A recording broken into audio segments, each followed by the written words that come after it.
Definitely okay calling this.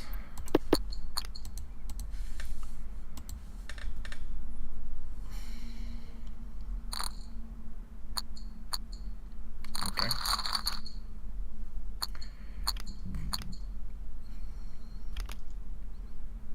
This guy can quadruple up. Unlike now.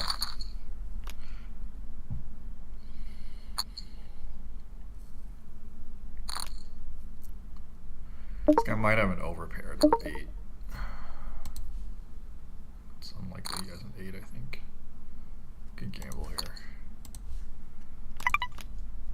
Nope, he does have an 8. Wow, I'm in bad shape. I would have hit the ace. Correct fold, but was results oriented wrong.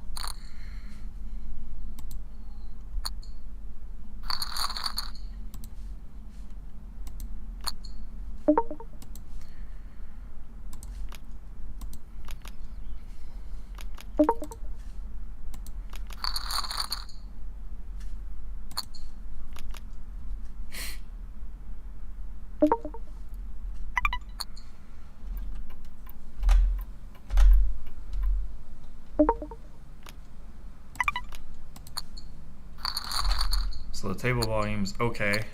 We're gonna send the link to Limon, aka Lyman.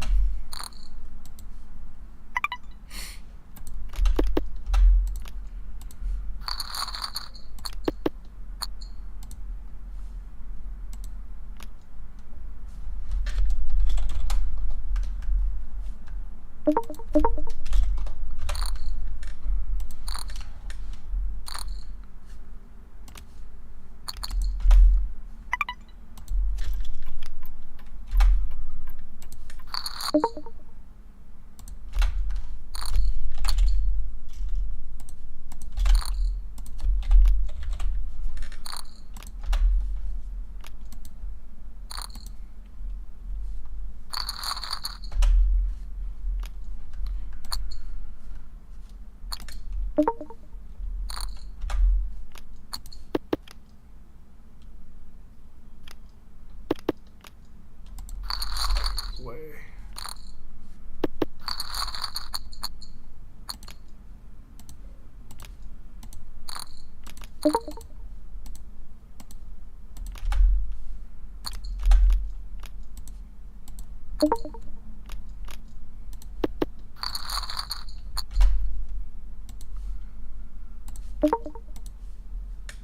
Yet not tonight.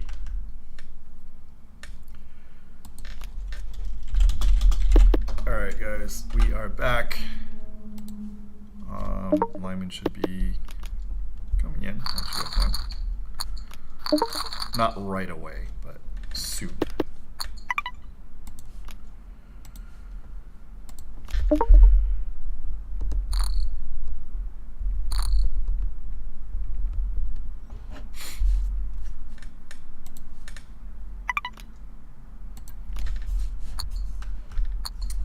Until we're in the money here.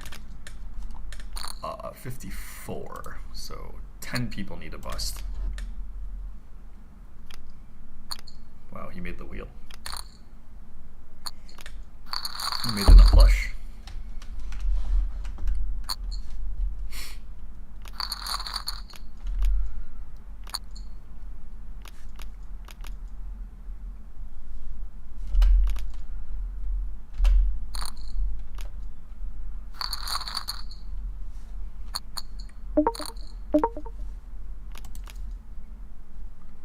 I'll take a flop. It's plenty good to rip.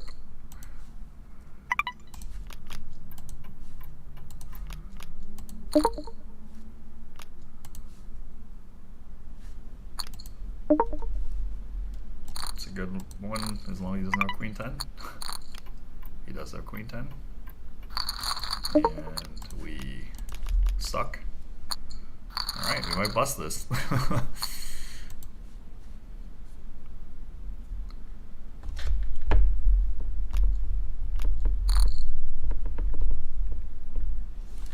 That was unfortunate.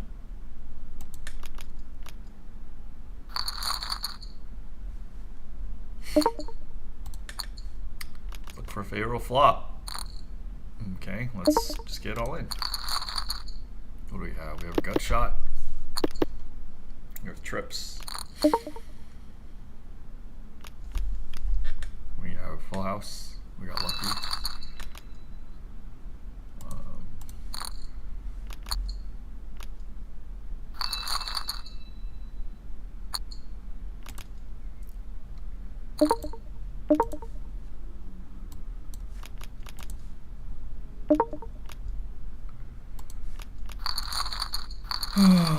Sucked.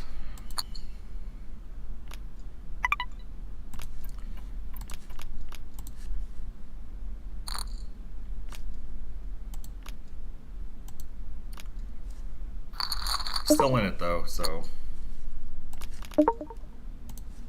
Gonna wait a few seconds and then raise. Get the blind increase on the button.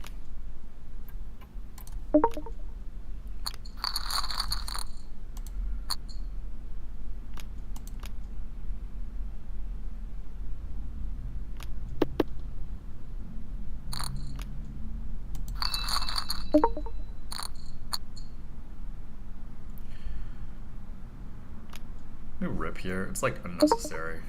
Look at wait. It's like okay to rip there, but like with our chip stack, it's unnecessary. Maybe we faded that.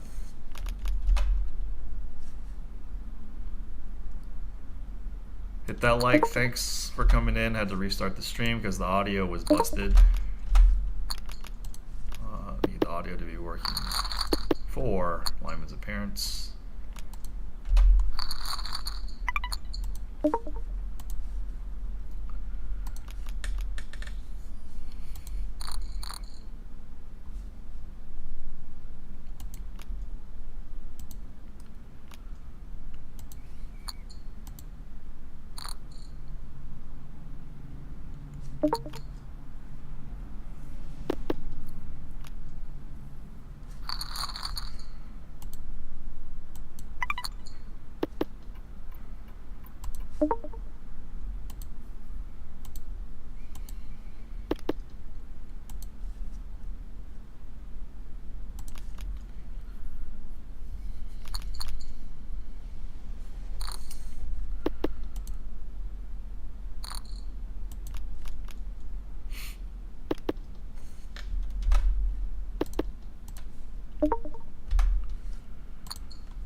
One-man chat, yep.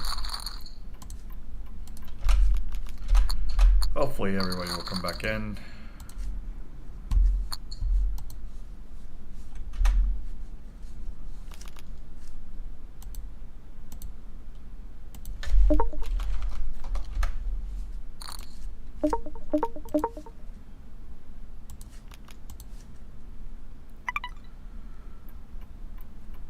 Oh, I guess I'll try to get lucky. That was not it.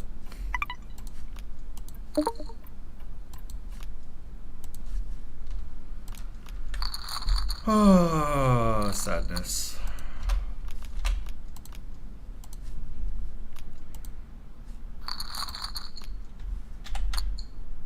What's up, SA? AKA AJ. Bike is back for sure.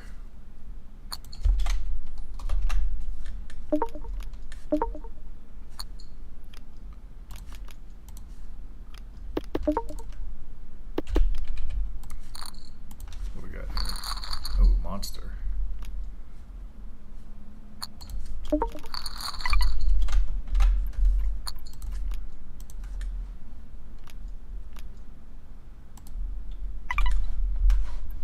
I gotta rip this. This is where we bust. Oh, that's not good. That's very, very bad. This might be where we bust. I don't even know what we're with. This, like, you can't fly with like ace 10 or like king jack here, can you? Tens. Ace jack offsuit. Okay, we're going with this.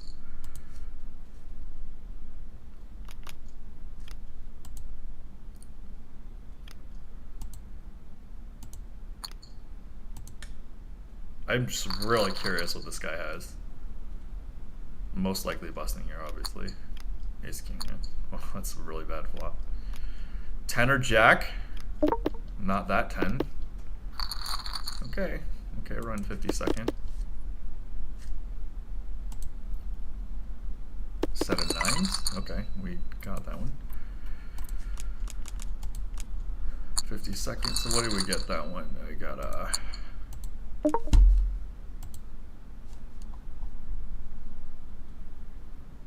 we got $13. I mean, some refund.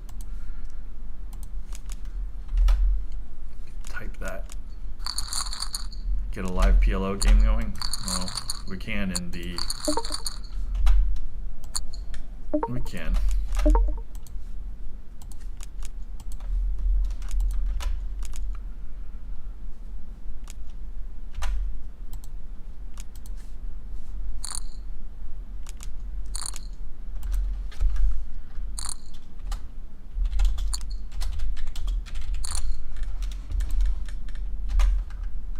All right, we made $13 so far, so let's keep going.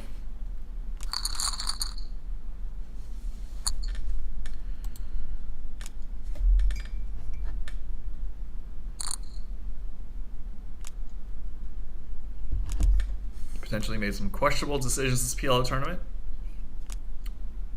It's not like we were in good chip shape.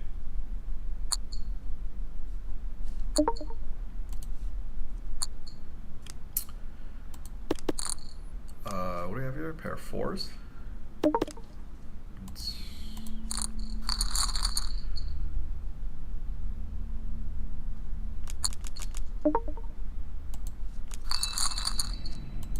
Chips is good. More chips is better.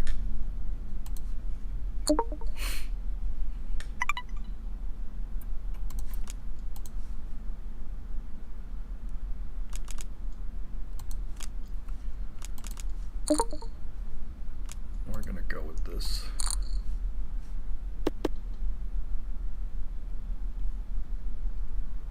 If we bust here, we bust here. If we take it down, we take it down.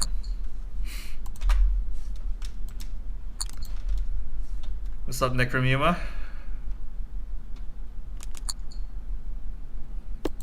Got to rebuild the peeps from the other stream. Smash that thumbs up, hit subscribe. Missed a lot of stuff. So Ronnie Barta finished top 3 in the WPT. And we're gonna get him on, and we're gonna get him on live with the bike on ladies' night because he needs a little redemption from that Miss Finland fiasco. Everyone's like ripping on him, but Ronnie Barta's got game, man.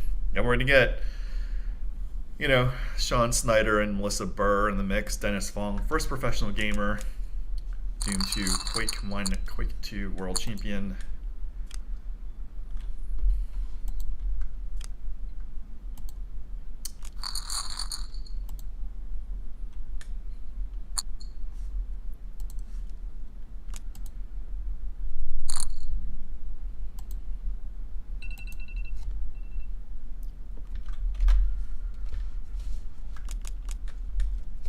Thanks for coming back, guys. I'm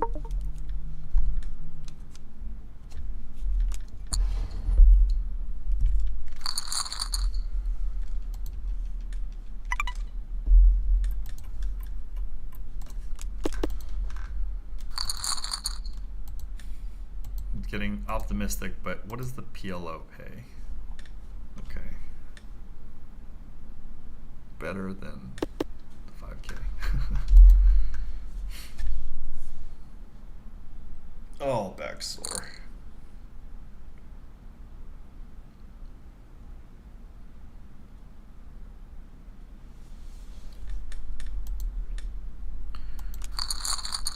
Ooh, okay, break time. BRB.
Back on the scene, crispy and clean.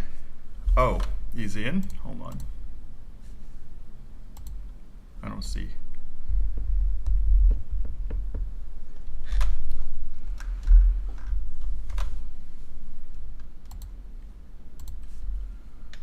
Gotta post out the new link.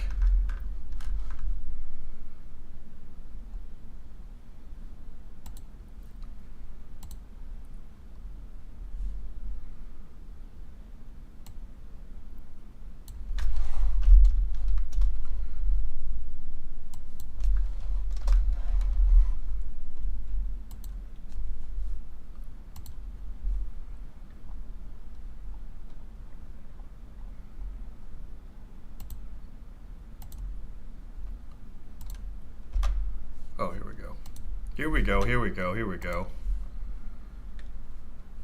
The man, the myth, the legend, and the fruit, Lyman Poker.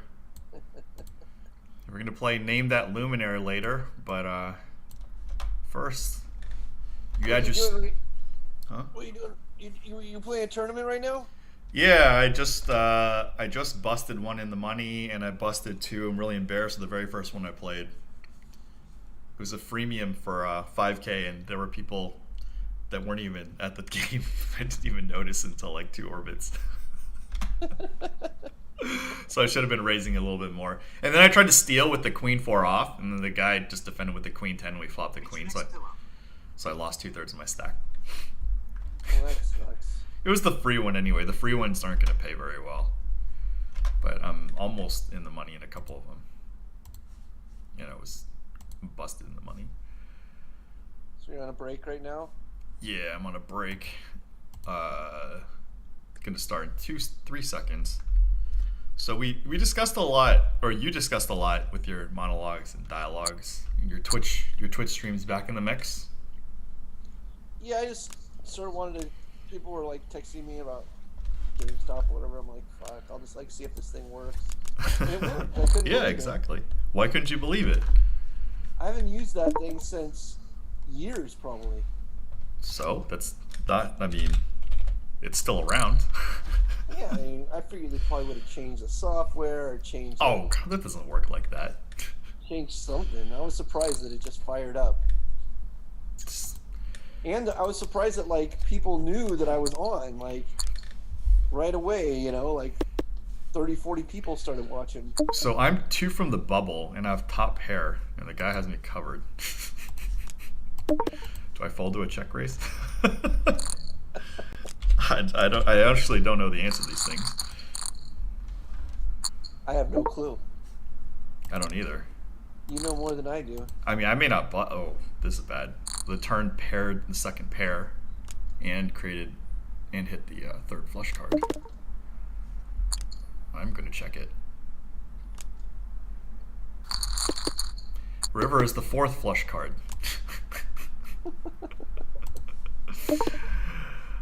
I'm gonna check, I guess. I don't know. He either has me. I mean, oh, he had the 10 of diamonds. He had me beat the whole way. So.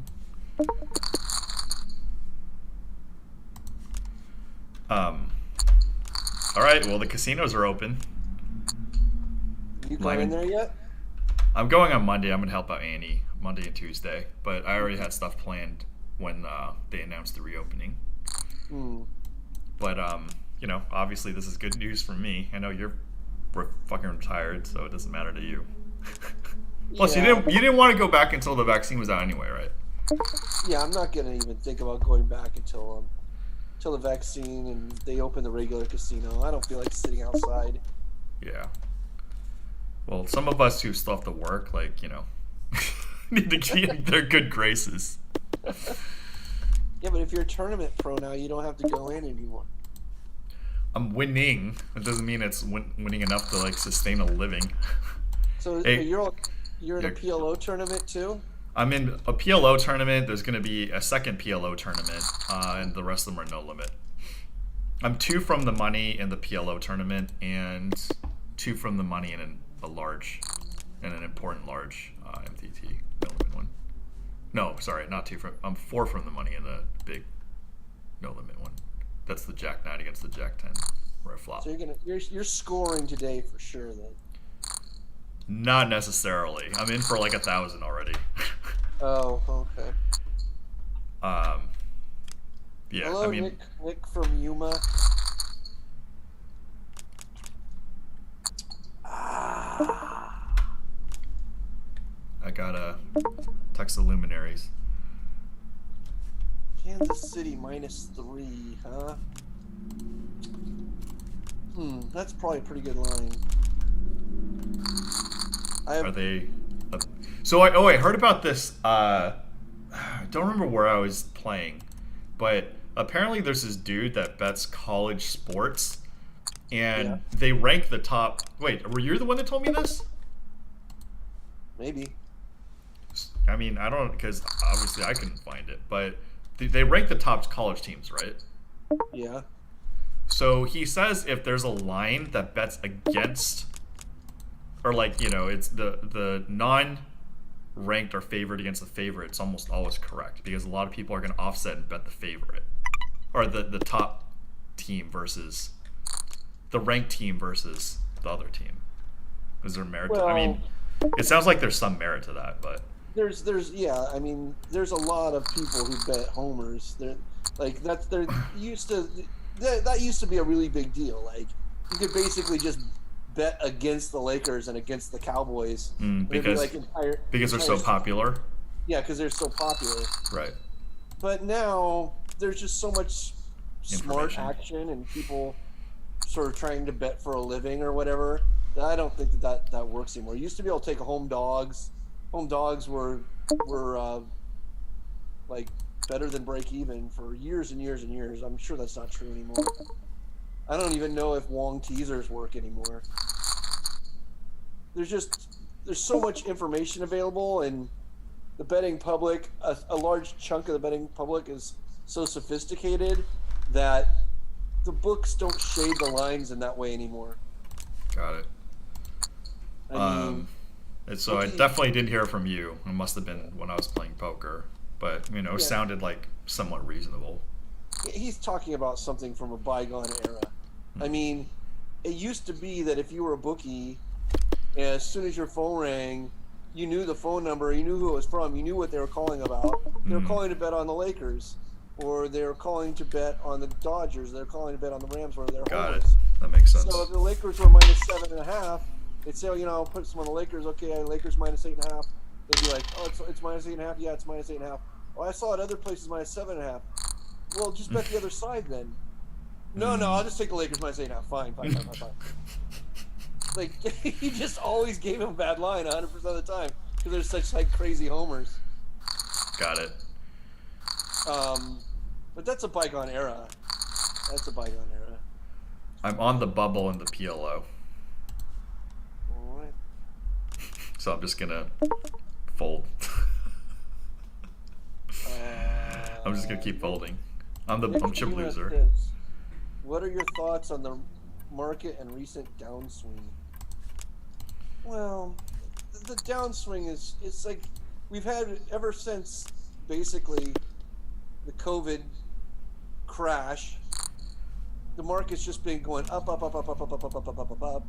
which makes no fucking sense, like, from a value standpoint. Only reason it makes sense is because the Fed is loaning so much money to the U.S. government, which the U.S. government's paying out in stimulus, and the Fed is loaning so much money to banks, which the banks are using to buy equities, or whatever and so the market's propped up by the Fed right now at a 0% interest rate, and so over the last year, the market's basically gone up, even though it defies all fundamentals. Yeah. And there are moments where it has like a little hiccup, but it always instantly recovers from the hiccup. And the reason that it instantly recovers from the hiccup is because there's so much cash on the sidelines coming from the Federal Reserve. So this hiccup the market's probably going to go up this week. I mean, there's just, the only reason why the stock market wouldn't go up is because the banks and the people in their stimulus money had decided not to buy equities anymore. So it could be that the banks take another, 500 billion in zero interest loans next week, and they don't buy equities with it. Instead, they buy, I don't know, like real estate or Bitcoin or something. Doggy coin. Or gold or silver, precious metals. I don't think the banks are allowed to buy Bitcoin. Honestly, I think that when they take these, I don't think that they're allowed to buy anything that they want. I think there's some strings attached to the way that they spend their 0% interest money from the discount window. But I mean, they can obviously get around that. There's a way to get around everything. Queen Jack just beat Queens. Sorry. Oh no, and then if the stimulus people get their stimulus check, if they decide to put it all in doggy coin, Dogecoin, Doge, whatever the fuck you want to call it. Doggy coin. Yeah, if they decide to put it all in doggy coin, well then yeah, it might hurt the equities market, because they're not spreading it out over the equities that they've been buying. Over the last year, people have been spending their stimulus checks and their unemployment checks on equities and Bitcoin. And then, last week, basically everybody put their stimulus money on GameStop as sort of a jokey thing that happens every now and then. And that jokey thing will play itself out. It's a very tiny portion of the market, but a very large portion of the news because it's weird, it's a weird thing to happen. But probably just as much money is getting dumped into doggy coin, and the news ain't talking about that at all because nobody understands what it is. So it's a news story. It is what it is. Doggy who? Doggy what? Doggy coin. You don't know about doggy coin? No, I said doggy who? Doggy what? Doggy coin. The Snoop Dogg song. Never mind. Forget it. Go ahead. So anyway, there's just a lot of money sloshing around the system. And because there's so much money sloshing around the system, people are playing games. Because if there's so much money sloshing around the system, value investing doesn't even make sense. Like, you're better off playing games with it. Hey, Lyman, we're visited by royalty. Sean Snyder's in the chat. Oh yeah, there he is. I have not won any tournaments, Sean. I'm in the money in 3 of them. I ITM'd 3 of them. Nick Ramuna says, "Are you messing with GameStop, AMC?" No, none of that stuff. Oh, I'm sorry. I'm in the money in 2 of them. Yeah, go ahead. I don't know how I would time it. Silver. I said like a week ago or whatever. For people who are watching the last time I did a podcast or whatever, I said buy silver, and because that seems to be what a lot of these like Wall Street Bets guys are being told to push. That's what some of them are pushing and some are being told to push, with a lot of the bots are pushing, and so like the reason why I would say silver is a good buy is because silver's sort of a free roll. I don't know that they're going to be able to enact a gamma short squeeze on any of these silver miners, and start like a sort of a domino effect of short squeezes on silver. I don't know that that's possible because we're talking about a market cap that's much, much, much bigger than GameStop. But if enough hedge funds sort of like get behind that trade and try to break the shorts on silver, I mean, it could be epic. It could be like GameStop times 100. So who knows? Who knows? I don't like playing games like that when there's a big downside, but with silver, I would say that it's asymmetric bet, and the reason why it's asymmetric bet is because silver's real world quote-unquote value is depressed, and so it's not really going to go lower. Silver isn't just going to tank. You're not going to wake up tomorrow and silver's going to be like $2 an ounce. It's never going to happen. Whereas you could easily wake up tomorrow and GameStop could be $23 a share. So you sort of get a free roll on this silver play. So yeah, I don't have a ton. Like I think that I have like 2,000 shares of AG. So that's what I did. I just bought a little bit of it. I bought a chunk of AG. See if we get like a rocket moon landing.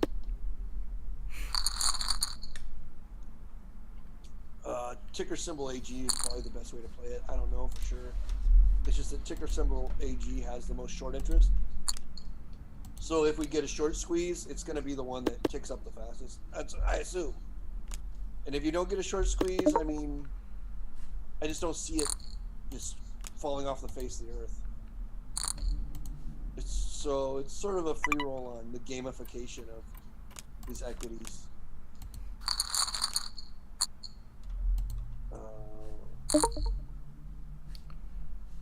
That's all I know about that.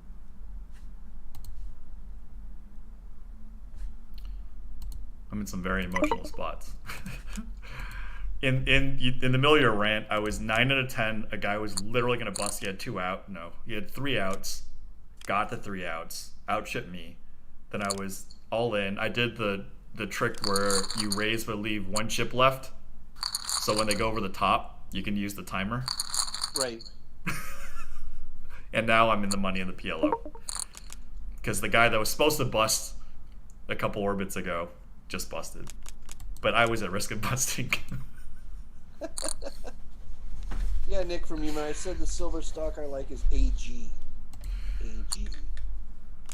AG. Wow! That's the element sign for silver. Who would have thought? I know. Easy to remember. Hashtag marketing. Hey, so this dude in San Diego who said he says he knows you too, says that Sean Snyder and I are poker celebrities and you too, or just celebrities. What do you think we are? Because Sean and I don't think we're celebrities. Yeah, I think that you're a poker celebrity for sure. Like if you go into a casino, people know who you are before you know who they are, right? Well, I go to the bike where everyone knows who I am.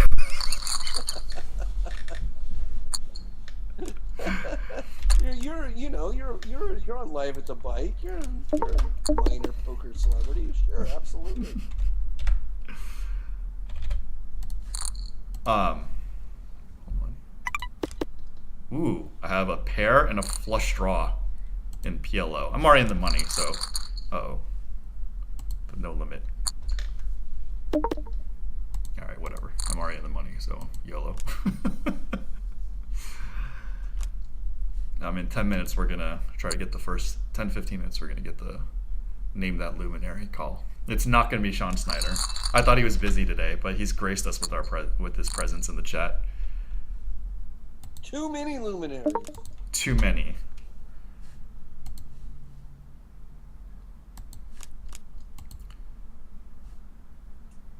Yeah, Nick, AG, it might be 1850 right now. I don't know. I think I bought it at $15.85 or something. So I mean, I'm already making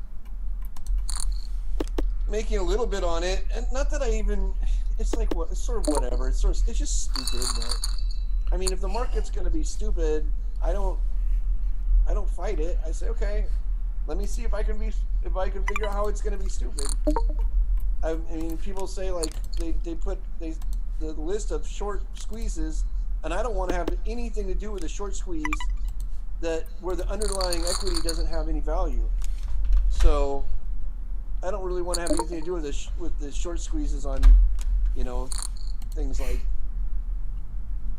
retail clothing stores or something, because I was like, I don't see they should be shorted. They are going out of business, But a short squeeze on silver, I'm fine with that because the underlying equity has value too. Like, it's not going to zero. It's not going out of business. Silver miners aren't going anywhere. And precious metals are ostensibly a good investment right now, regardless of a short squeeze, just because of inflationary concerns. I mean, it looks like there's going to be a $1 trillion stimulus package in the next couple weeks, and that's just going to be another bit of wind at the back of precious metals.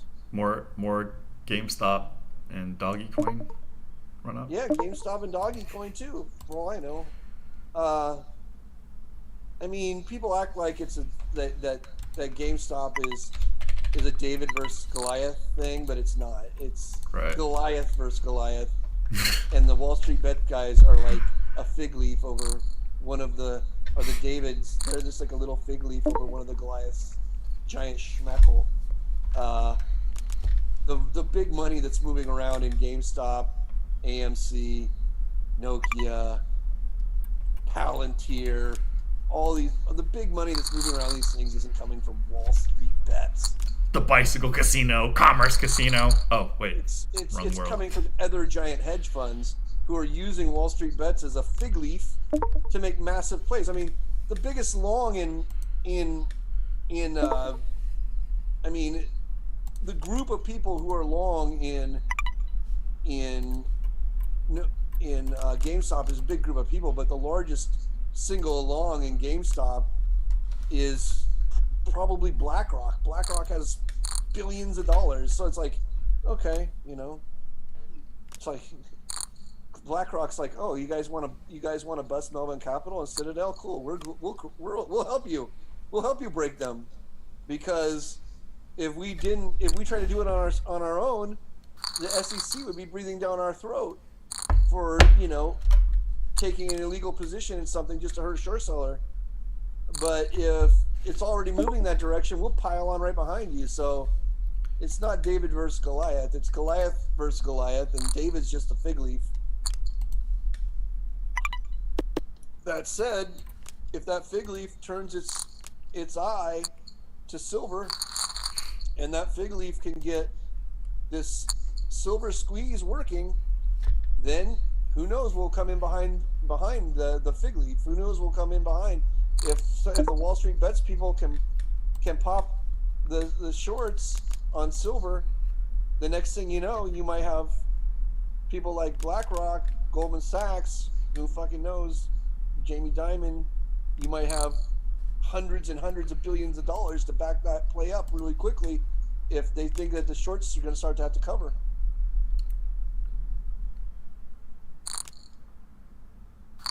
All right. Are you ready for Name That Luminary? Sure. All right. Mad Benjamin says, good analysis on the foolishness of shorting stocks. Yeah, thank you, Mad Benjamin. You're back in my good graces today. I think you were one of the people who was tilting me the other day. Hello. Hi, is this Luminary? Yes. Lyman, can you hear? Can you name that Luminary? I only heard them say the word yes. I think it's a woman. Is it a woman? Are you a woman? Do you identify as a woman? I identify as a woman. Oh, it sounds like Nicole. Is this Nicole? Yes. All right. Can you hear me? I told you he's going to know my voice so instantly. This is such an easy one. Well, so Yeah, what? that's easy. So what? I mean, I told you to troll, like change your voice or something. I'm I not don't going know. to change my voice. All right, Miss Aggressive Life Coach. Guys, follow Aggressive Life Coach on Instagram.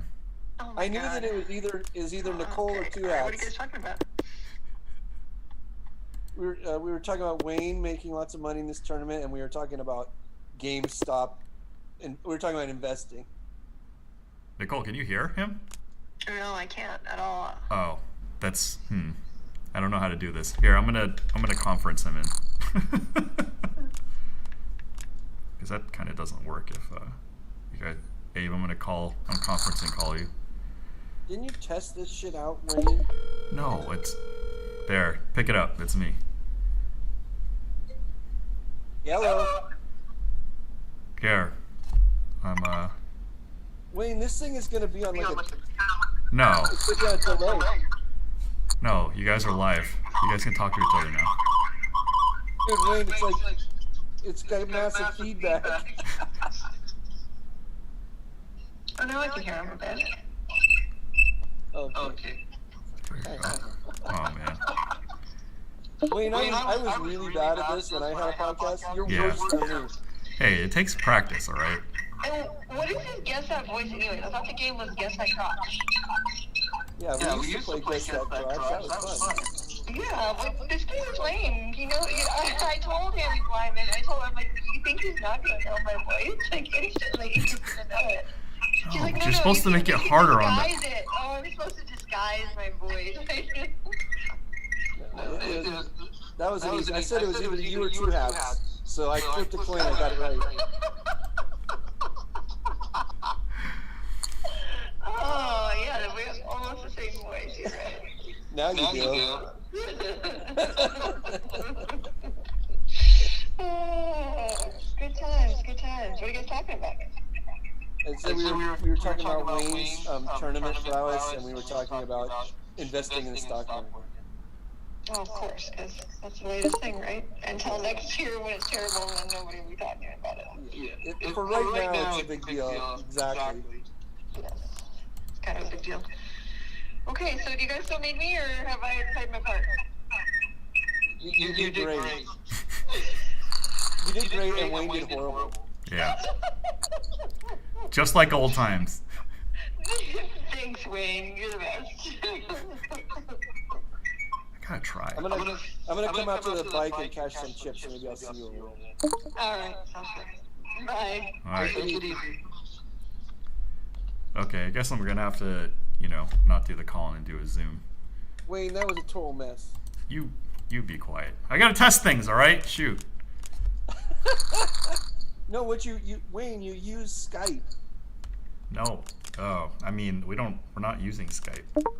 I know, but if you use Skype, then they come right onto the channel with a clear voice. Yeah. And they hear everything that everybody's saying because you just conference them in. I think that's what I used to do. I don't know. How the fuck would I know? I'm the worst at this, other than you. I used to be the worst at this. I used to have the worst technical skills of anybody ever doing a podcast. But now I'm one notch up from the bottom, which makes me very happy. Hey, as long as you're happy.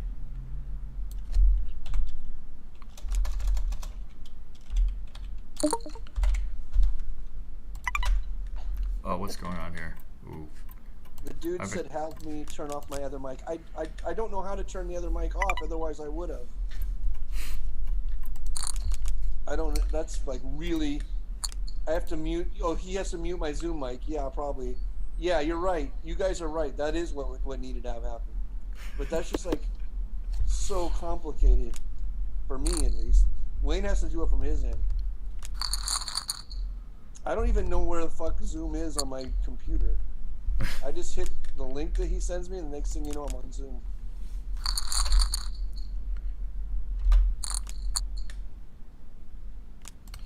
So we in the money 3 of them, so we're still mega buried for the day since we bought in for 1K. I don't know what we recovered yet. I think we recovered at least 300. So we got at least 700 to go to break even for the day. If you make all 3 final tables, then you break even for the day. No, I only need to make 1 final table, and I'll be like up for the day. Nice. But final tables are a long way. I was in the money in 2 of them, and no longer in those tournaments. So 1 in the money, which is an important one, I'm still in, but I'm on the bottom 25%. The other day, you were number 1 out of 25 people. What place did you end up getting? 8th, I think. Oh. And the guy who was 9th when the final table started, he actually came in 2nd. Huh. I mean, the hand I busted on, I think I was a 3-1 favorite, and the guy just like 3-outed me. Yeah, I mean, what can you do? Yeah, I mean, just whatever. See, Wayne, you know that you're a famous poker player because everybody else has like some fake name, and you're just like, fuck it, Wayne Chiang right there. People know who you are. You're not like Jambroni or Mr. Kinky or Squirrel 22. Are you watching the table? You're just like, boom, I'm Wayne Chiang. Here's my photo. Deal with it. You know, it's only my YouTube that you can see that. On Global, they can't see that. I wish I was on Global then. And what? See my Global name? No, just not see two of you on my screen. One of you is enough. So what's it like to be retired? That's pretty sweet. I wouldn't know. We'll see. I mean, I might not stay retired forever. It'll probably get boring, huh? But I mean, it's nice to like not have to like have your life depend on working for sure, right? When I start going back to the casino, when the casino opens, if I start going back and playing cards, and I decide that it's something that I'm gonna maybe want to, do for a certain amount of time a week, then I'm definitely gonna make the casino pay me. I'm not doing it for free. Oh yeah, of course. That's like insane. Mad Benjamin says the Pro Bowl was canceled. I didn't even know exactly. Tens of fans. I didn't even know there was a Pro Bowl this year. So who the fuck watches that? The Pro Bowl is so stupid. I mean, you could make it better, I assume. I don't know how, because nobody wants to get injured. They should do the Pro Bowl with retired football players. That way it doesn't fucking matter if they get injured. And so you just have like an old ass fucking football player sort of creakily running around the field. They could do a field that's like half size or something and do 8-on-8 or something. Now that would be good, You got some old ass creaky Terry Bradshaw getting tackled by some old ass creaky other fat lineman with brain damage. I would watch that. I would watch like a seniors football game. And that would be pretty damn sweet. Just thinking about it, I'm excited for that idea. So that's how you should do the Pro Bowl. And who fucking cares if they get injured? They're already injured.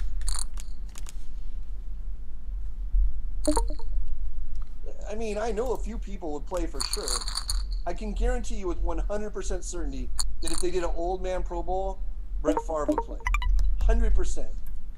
He wants to be playing right now. So you have one there. So then he just needs to call up a few of his buddies. It could be sponsored by that dumb fucking thing, copper fit braces. Copper fit elbow brace, copper fit knee brace, copper fit ankle brace. That would be something that I would watch, but not flag football or tag football. Full contact tackle football with old ass fuckers. And they could make the field extra soft or something if they want. I don't know. I want to see them bash into each other. There'd just be like an injury on every single play.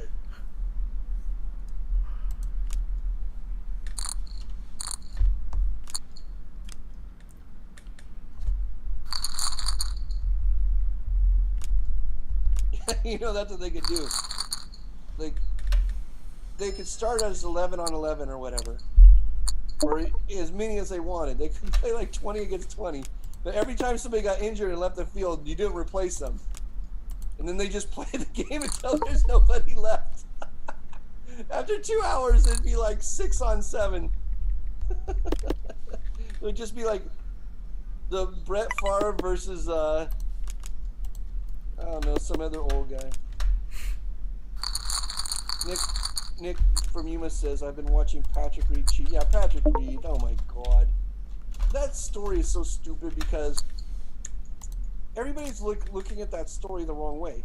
They're saying like, did he violate any rules? Did he take an illegal drop? Did he call the rules official over quick enough? That isn't the point of that story. That isn't the way you should look at that story. The way you should look at that story is, was it an embedded ball?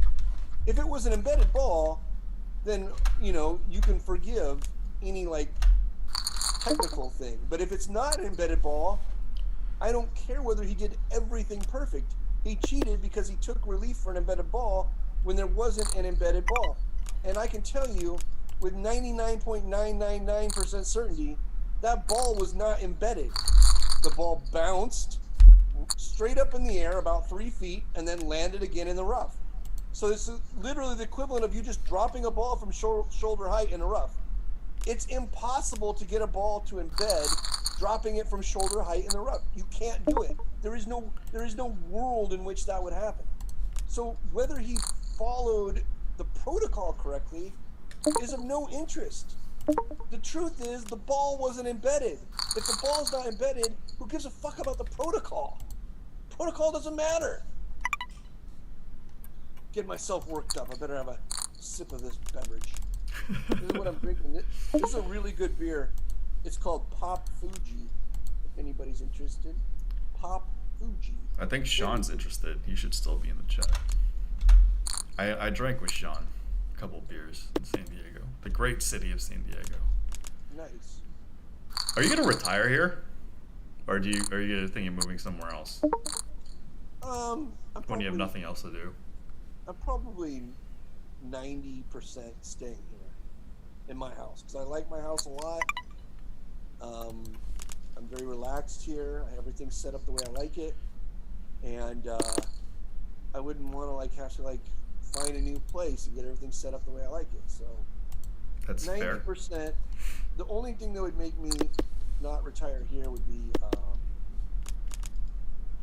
if the weather changed dramatically. And it is sort of changing dramatically, right? It's getting I moved hotter. to Los Angeles, whatever, over 20 years ago. I mean, I don't know, a long fucking time ago. And it was never this fucking hot all the time in the summer, spring and fall. When I moved here, it still rained in May. When I moved here, it still rained. You'd still get some rain in September. You'd get some cooler days in September. You'd get some cooler, rainier days in May. Now, from basically March until November, it's 90 degrees. From March until November, it's fucking 90 degrees. 90 or 100. Sometimes it's not 90. On the days it's not 90, it's 100.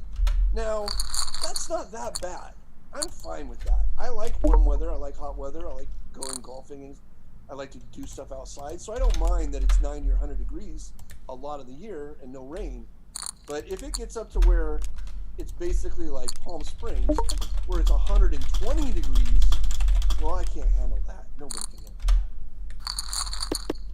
handle that. So if there was a major change in the weather, then I might have to reconsider. But if things just stay the way they are now, even though it is much, much hotter than it used to be, with much less rain because of global warming. If things stay this way, I can handle it. But if things get much, much worse and LA becomes like Palm Springs, I would not be able to handle it. I have pocket nines in the button, and Under the Gun just ripped and has me outshipped by 2 times. Yeah, Nick from Yuma. Yeah, me and Nick from Yuma basically agree on the Patrick Reed thing. Whether the volunteer said the ball bounced or not, I mean, Patrick Reed, who cares what? Even if it didn't bounce, it doesn't mean that it's plugged. He needs to go up there and see if the ball is plugged. As soon as he lifted that little bit of grass, he knew 100%. 100%. He knew. Oh shit, this ball is not plugged. But this is the worst lie in the world, and I'm 1 club length from the cart path where the it's mown at fairway length. So to Patrick Reed's cheating credit, he was sharp. He fucking knew what he wanted to do immediately. If he would have only been able to move the ball a club length and then drop it back in 4-inch rough, it might have not even been worth it for him to try and cheat. But because who cares? Now you just drop it from 1 4-inch rough to another 4-inch rough. But he saw that he got to drop it on fairway length grass. So he immediately said this, I mean, that's basically an entire stroke he probably saved. When you can cheat for an entire stroke, if your ball is in 4-inch thick rough and then you drop it in 4-inch thick rough, you maybe gain a 1/10 of a stroke. Maybe you even get another worse lie. On average, it's very small gain. But when you can take your ball that's deep in 4-inch rough and get to drop it on fairway length grass, that's a whole stroke. Because now he gets to hit it on the green instead of just chopping it out. So, but I mean, as soon as he saw that ball, he knew it was not embedded. Because he was just like, oh, fuck, that's a bad lie. That's a horrible lie. Let's poke around down there and see what we can get away with.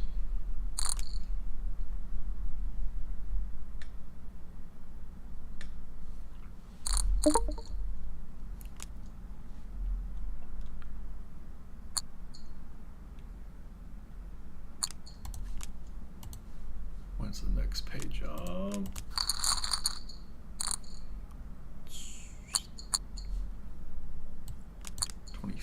Wow, 5 more people next jump. Yeah. What do you think of people who play MTTs for a living? What do I think of them? I don't know. Hey, more power to you. I mean, I don't know. I don't have a strong opinion about it. How likely do you think it is? Seems like it's like damn near impossible. Yeah, it's like maybe it's a tiny number of people on the planet.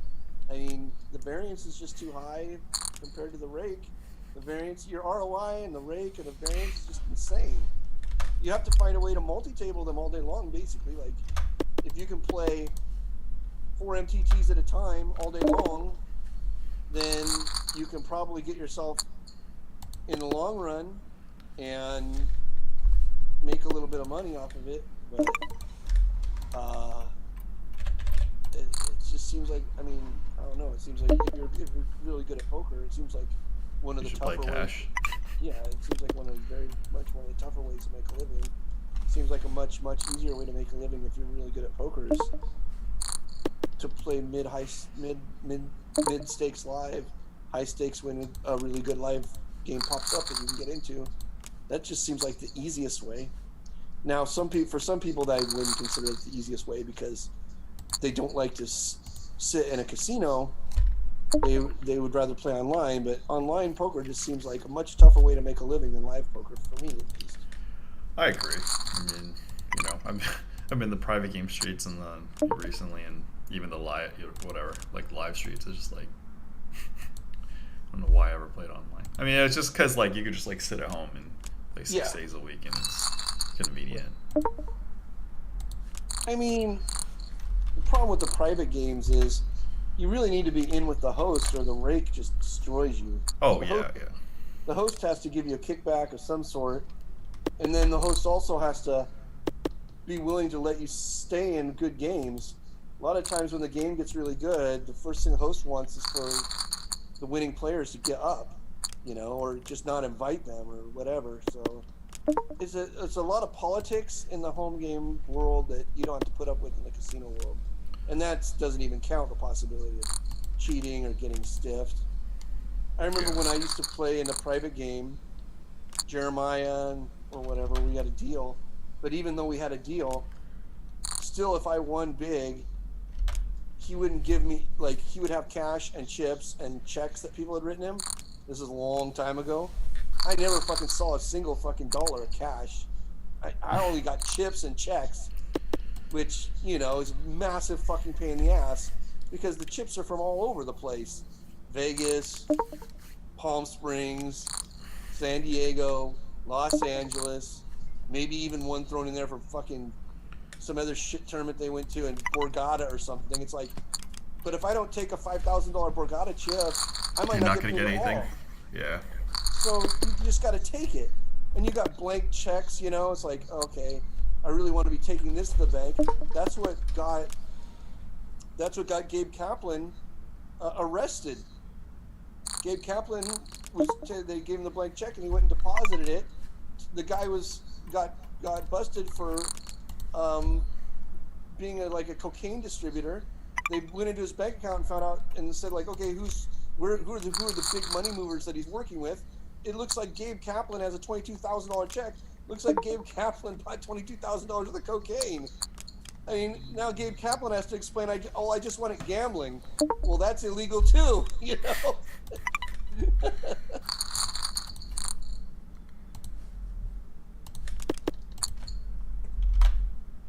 luminaries are not responding, or we're supposed to come in. Well, it's not going to work anyway, so. No, they're coming. They're gonna come straight on Zoom. Relax. Oh, they come straight on Zoom. Well, that would work. Why didn't Nicole do that? Well, I told her.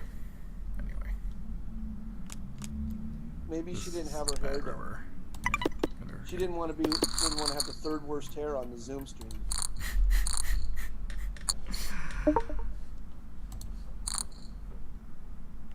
Ooh, I just lost a lot of chips. How many tournaments have you played lifetime? Live in a casino? Just or online? Did you play MTTs online? Yeah, I played a ton of MTTs online back in the party days. Because They were the hugely good. multi-rebuy tournaments were Mhm. just like fucking printing money. Hmm. Because people were coming in those tournaments and just rebuying like 30 times. So The prize pool was huge. the prize pools were just massive, and you would have bought in and done your add-on, or if you ran really bad, you bought in twice and did your add-on, and then you'd look at the average number of buy-ins per player, and it'd be like 6. So you're entering the tournament at basically 33% of what everybody else is entering it at. So those were like really good, really, really good, and I would just play those things all day long. During the heyday of those multi-rebuy tournaments. But live, I don't know, maybe I've played 7 or 6, I don't know. It's probably under 10. And some of them I played them, but I didn't really like play them. Like every now and then, like when I was hosting the game at the bike, what's his name? The tournament director. Mo? Mo would come to me and be like, "Oh, hey Abe, I put deuce to 7 triple draw on the tournament schedule, and we can't even fill one table. Will you please come play it?" And I'd be like, "Fine, fuck it. Okay, Mo," because it's always good to stay on Mo's good side. Oh, of course, yeah. And so I would go and I'd buy into a stupid like 330 deuce to 7 triple draw one table, and I'd play it. And of course I would wouldn't crush even it? fucking, huh? You would crush it? No, I'd end up not even cashing. What? That's the bad part. Like I did that for Mo like 3 times in like dumb, because you know how Mo would always be like, he would do a tournament series, 99 out of 100 of the tournaments would be just hold'em, and he would get 50 A or 100 bajillion tables. people? Yeah. And then one day that he would put something on there that he liked or whatever. So one day the tournament would be like Badoogie or something, and he would never even be able to fill a fucking whole table. And so he'd just be like, or maybe get like a table and a half. He'd be like, "Abe, because I'm just sitting out there doing nothing, like drinking wine." Be like, "Abe, please fucking sign up for Badoogie so we can have this tournament go," you know? I'll be like, "Fine." And then I'd always end up like busting first and be like, "Why the fuck did I do this?"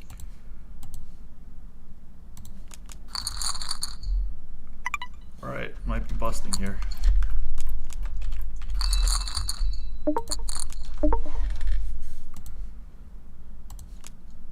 I'm watching delay. You have trip 7s. I assume you won that hand. Do I have trip 7? I don't remember playing. Oh, you folded. I might have folded pre. I'm 24 out of 25. I just ripped it with 8 for 6.5 bigs. Ripped it. I'll take the blinds, or hopefully get called by an underpair. I'll settle for like ace 7 to ace deuce. Wayne, how many times have you said the sentence, "I just ripped it," when you're not playing poker? Probably 0. No condom breakage in your life? 50-year-old virgin.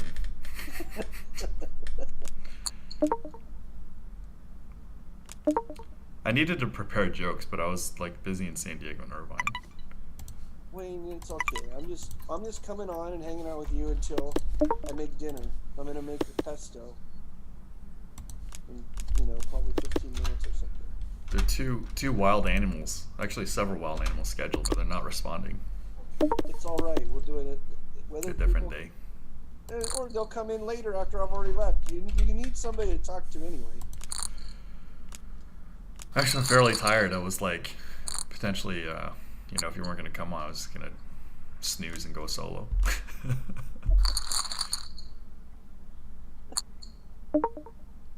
I'll come on. I'm not doing anything on a Sunday. You're retired. I'm gonna make pesto from scratch. That's what I'm gonna do, and it's gonna be very, very, very fucking tasty. Very delicious. It's gonna be intensely delicious. What are your top 5 restaurants in the Los Angeles area? As far as high-end dining, I like Bavel, and I like Bestia. I like, as far as the steakhouse goes, my favorite steakhouse is Nick and Steph's. Sort of like interesting atmosphere, like old school atmosphere, celebrity sightings or whatever. If you're into that, would be like Dan Janet's. Cheaper eats, I really like.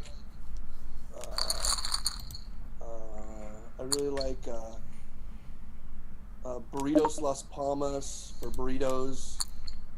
I really like Howlin' Ray's for fried chicken. I like Pizzanista for like sort of classic pizza. I like for burgers, I like Pie and Burger. I mean, yeah. What burger? Pie and Burger. I've never heard of it. Oh, it's old, it's like classic, sort of like drive-through hamburgers. It's been there for 100 years. It's a really good place, Pie and Burger. I'll have to ask you about it. That's what you get. You get pie and you get burger. Of course, I can't really go to any of these places anymore because of COVID. Yeah. I can order them for pickup. Sometimes I do, but it's just not the same. I like to sit and relax, and at my favorite places, like say like a Nick and Steph's Steakhouse. They know me so well, and yeah, everybody knows your name.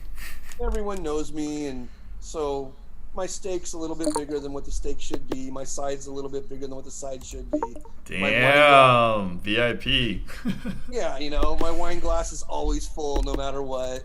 Like, that's the reason that you go to the expensive restaurants. For me personally, is for the great service. So just ordering it to bring home is completely pointless. I won't do it. I don't do it. I'm sorry if they go out of business. I don't want them to go out of business. But I can't order 5-star food to take home. It just doesn't work. You're there for the ambiance. I'm there for the ambiance. I'm there for the whole thing. In Vegas, I really like Bazaar Meats. Love that place. Did you go to Aquinox in Venetian? Yep. Did you like that? Yeah. I mean, some of those ones get a little frou-frou for me. I'm not really like a tasting menu type. I find it when you get these really expensive tasting menus, even the most elite of all elite tasting menus, if you go to Joël Robuchon or whatever. Yes, each individual thing is pretty good and inventive and looks beautiful, but all of them together almost always give you a horrible stomachache, because it's a whole bunch of little very rich, very intense little meals that don't belong together. So Aquinox is good.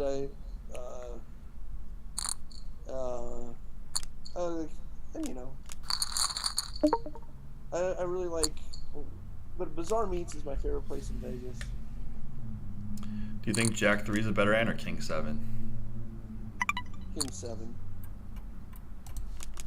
Well, my Jack 3 just beat the King 7, motherfucker. I mean, neither of them have. No! I just somebody ripped it for a few bigs and I folded sevens and I would have flopped the set.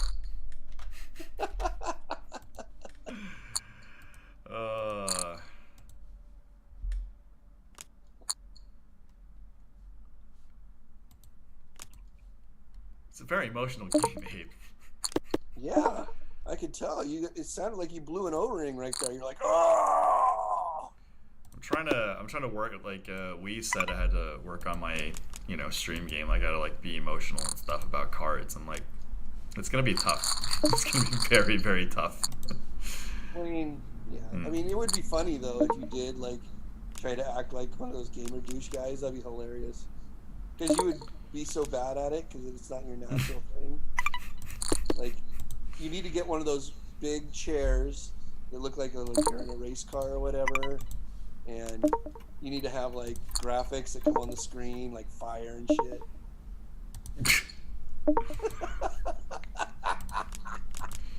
That'd be so hilarious.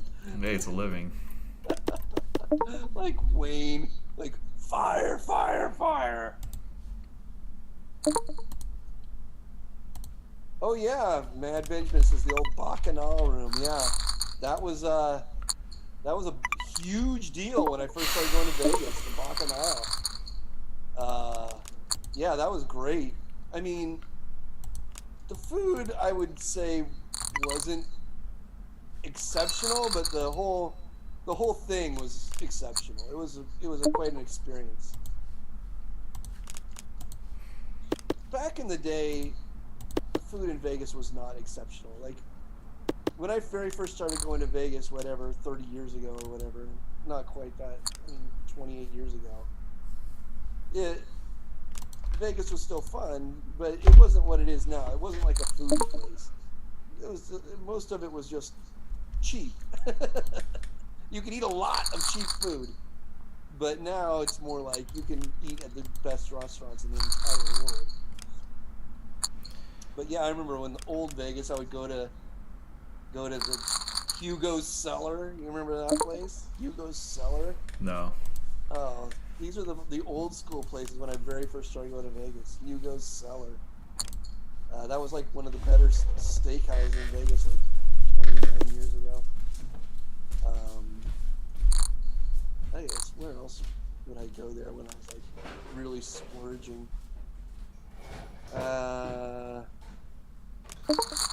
Yeah, Bacchanal. Yeah, that was something else.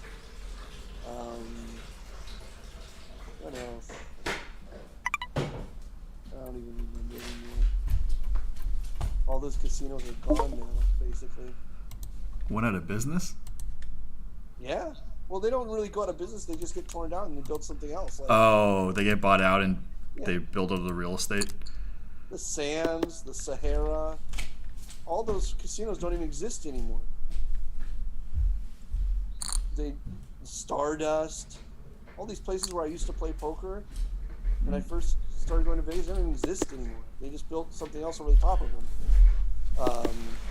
The Frontier, basically everything is gone now.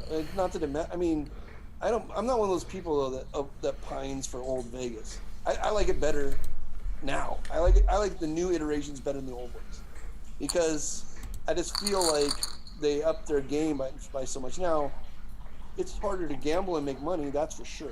Oh, like, yeah. Gambling and making money in Vegas is basically doesn't exist anymore. And whereas 28 years ago or whatever, It was a pain. it was pretty easy to gamble and make money in Las Vegas. So that part's gone, but the actual luxury in Vegas is something else now. I mean, it's just world class. Like everything is basically, you can find the best of everything on the entire planet in Las Vegas. So once you've experienced it there, you've basically experienced it.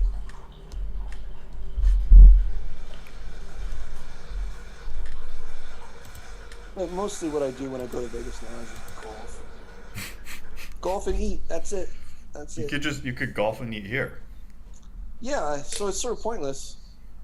I will count cards, but you got to be very careful now. You can't really make any money, but you can get comps.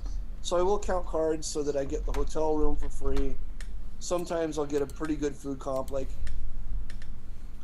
I went to Vegas during the pandemic. I did a podcast with you. Remember, I was in Vegas because I went there for a golf thing, and I ended up, the golf course was closer. I ended up staying at the Golden Nugget because the golf course was a Paiute out that side of town, and just with like not that much card counting, I got some really good comp at the Golden Nugget.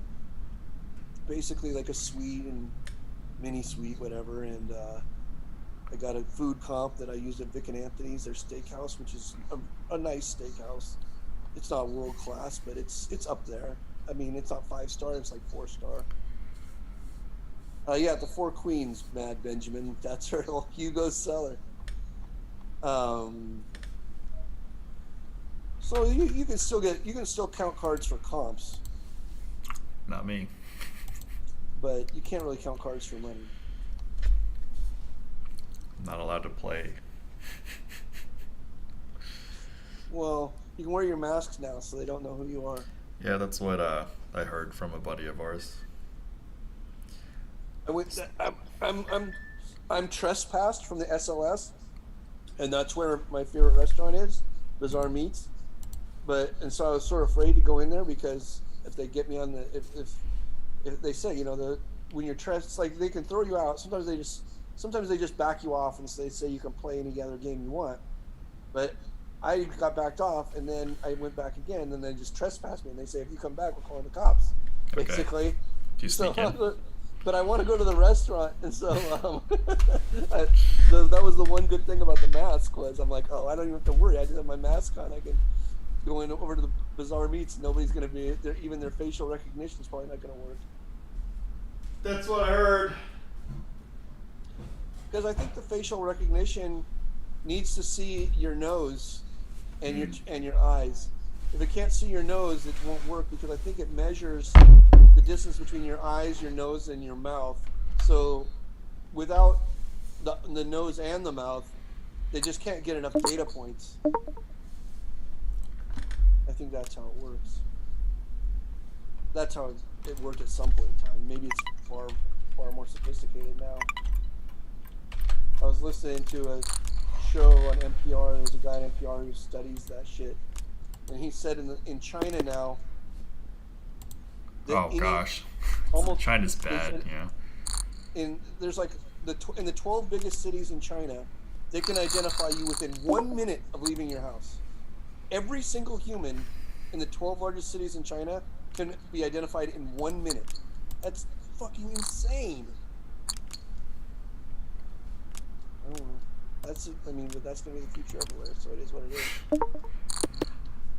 Future, but how much enforcement? Like China's gonna be like really harsh with the like enforcements.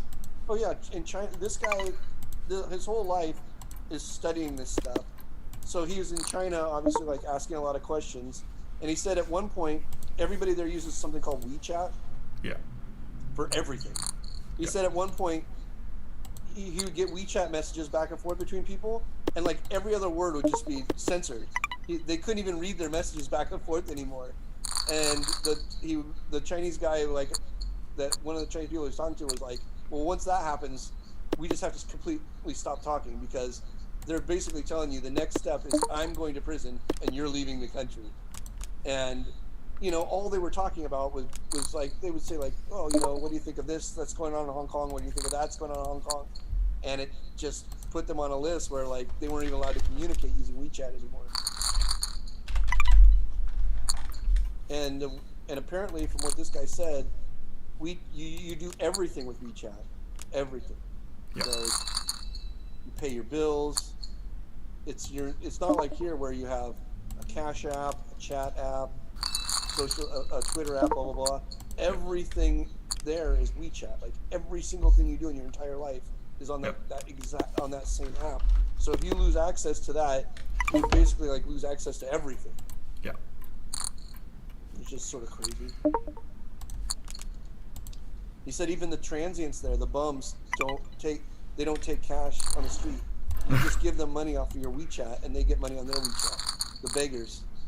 How do they have phones? Yeah, they have a barcode, and they pool a phone, So like you go to like maybe like an internet cafe, like they sit there with a barcode, you scan their barcode to give them a few dollars, and then it shows up in some wallet that they have somewhere.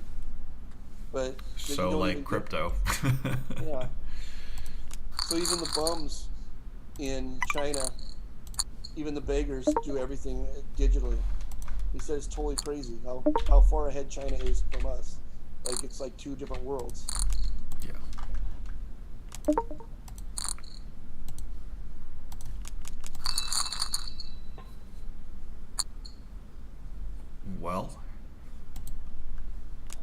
Well, Wayne, I hope you win your tournaments. I'm gonna go and probably start gathering ingredients. all right, appreciate it. I'm at the final 20 in one of the important ones. Well, I'm usually good luck for you, so I think you might win.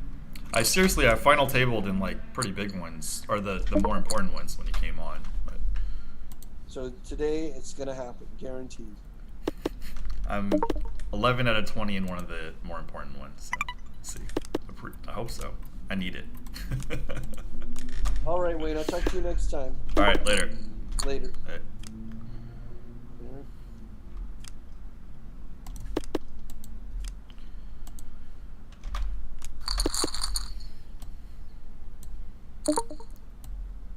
Ooh.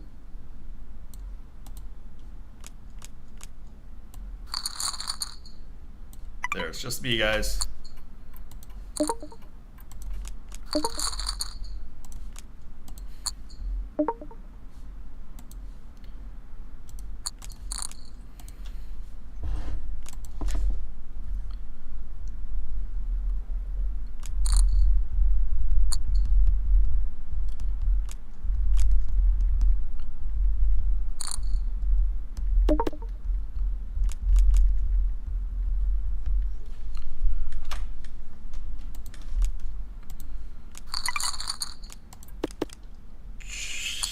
Two pair open-ended and a flush draw.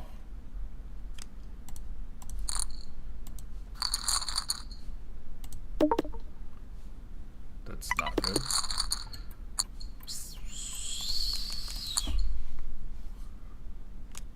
I don't even know. Whatever. How you guys doing? I'm pumped full of coffee and a little energized, and we got the good luck lineman, so hopefully we final table in one of the important ones. We have just a pair of queens. We're 9 out of 20. We timed the blinds wrong, but whatever. We faded the big one increase. That was more important. Who's in the chat? What's up, Daniel Nuno?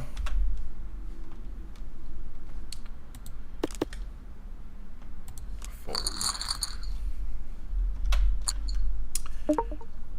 Beach Fraser, Nick from you, PS3 Shakes. How's it going, guys?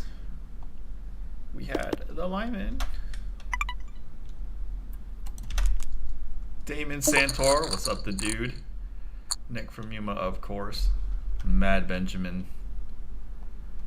Bastian Grob. Andrew Nicholas. Sean Snyder. Have not won all the tournaments yet. Trying. And Sean, thanks for housing me in the great city of San Diego.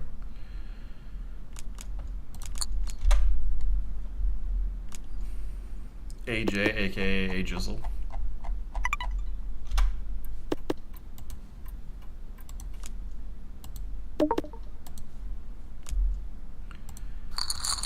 Bet here. We can wager some chips. Some fantasy chips. Fantasy points.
This is where we get crippled. Or this is where we bust, actually, if he calls it off.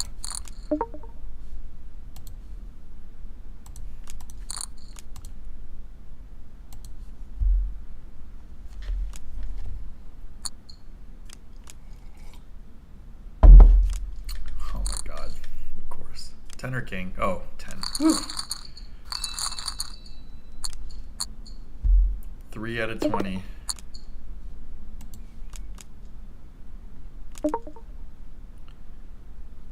Check's good.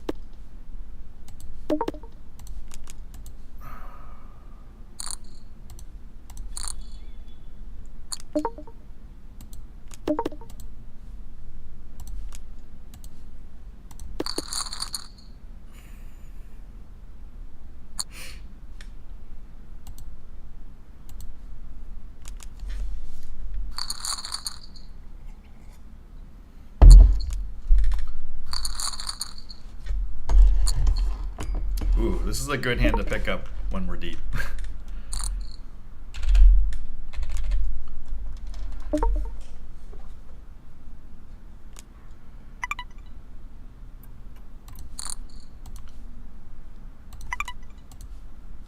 I'll take this hand too. And hope we get some action here.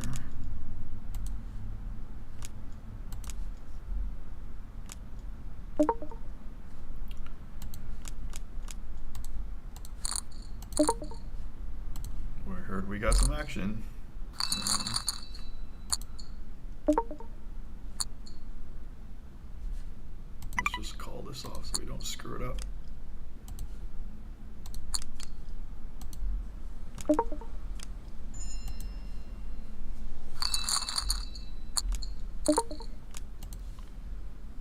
Definitely calling it off here. Of course he gets a queen, 9 or 10. Ooh.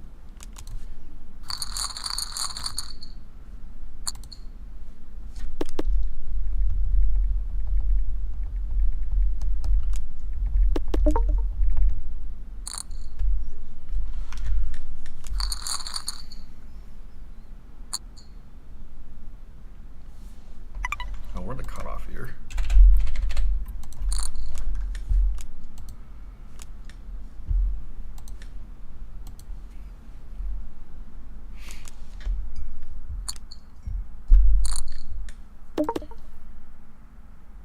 Oh, I guess this guy's an NL pro. I don't know who.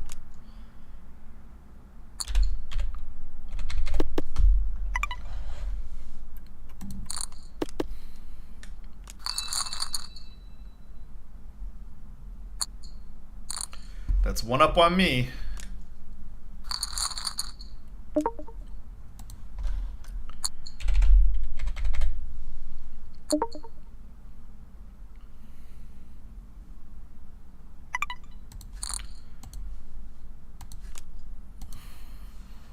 Last 2 tables in this one busted from the important one. What's up, Nathan Klooster? Bastion Grob.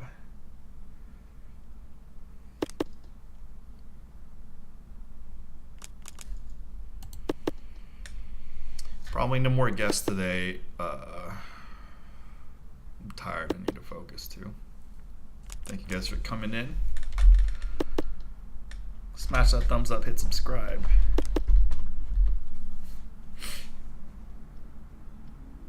Once again, we're gonna get Ronnie Barda on Ladies Night on Love and the Bike in the future. Since people are, throwing shade at him, gotta protect my buddy. Give him some chances with the ladies.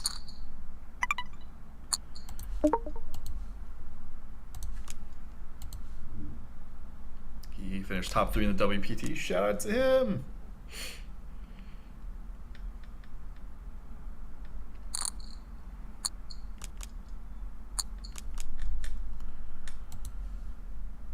Well, we're running good in one of the important ones. Rather bust early in the important one, the other important one, than, run good the rest of the way here. We've ran really good in the first few hours.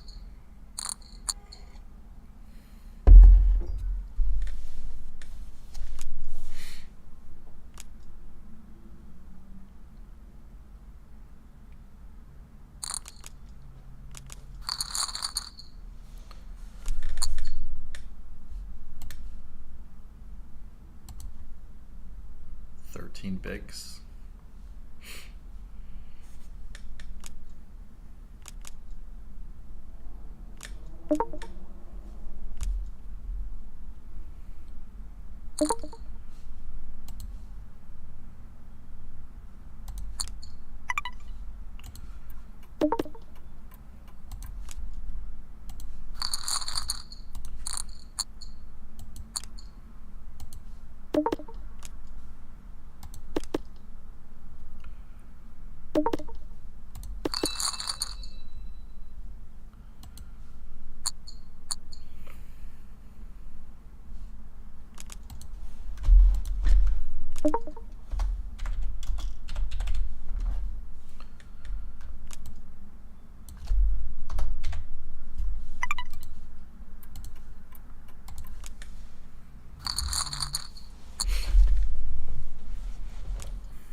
I really need to make the 6-2, 6-2 offsuit. I think I need another 44 seconds to think about it. Sorry guys, really tough call. Like, you need 36 seconds to think about this.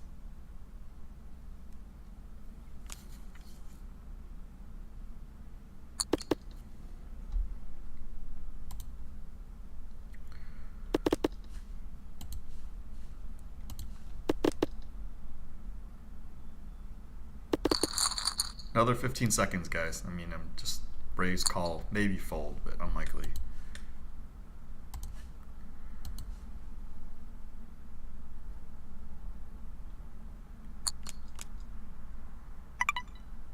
Okay, I fold. Oh, I'm so lucky. I didn't hit the 6 or the deuce. It's crazy. I have a backdoor spade draw, though.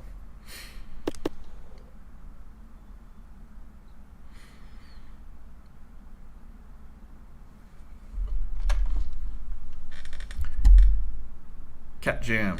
Shout out to Landon Tice. Ever heard of Matt Anthony or General Wayne from the Revolutionary War? No.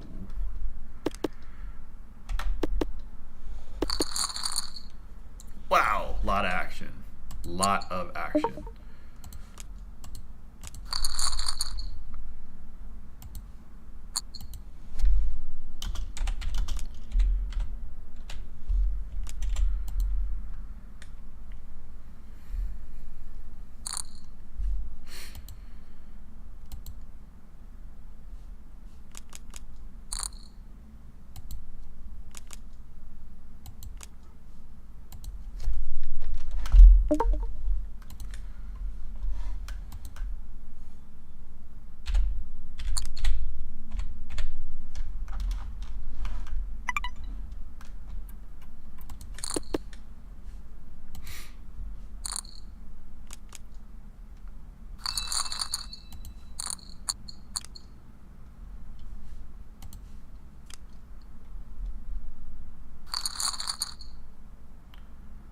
Looks like a man beat by jacks.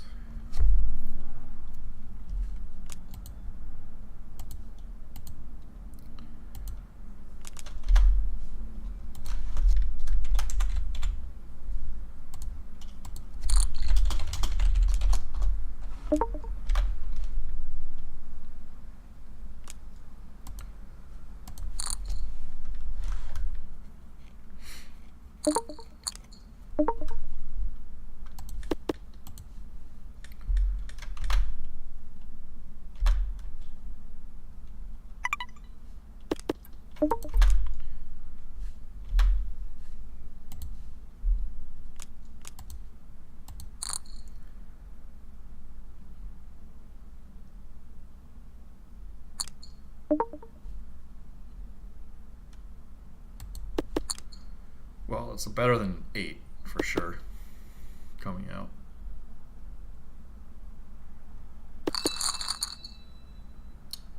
Or a club or a jack.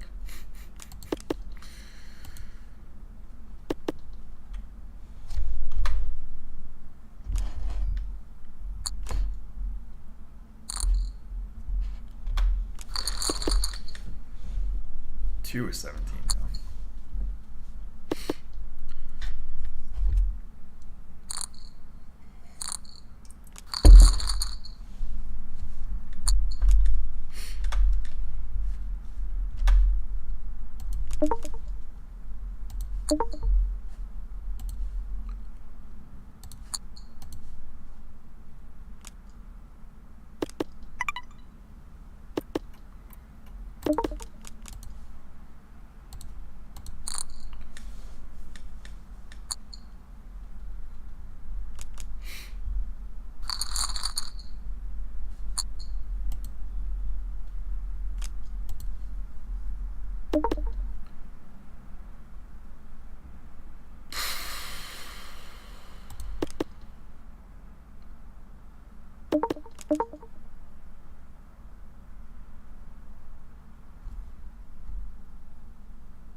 Already busted Sunday scrimmage. No free marketing for me. I think I busted this thing too.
You have aces. Yeah. Whoops.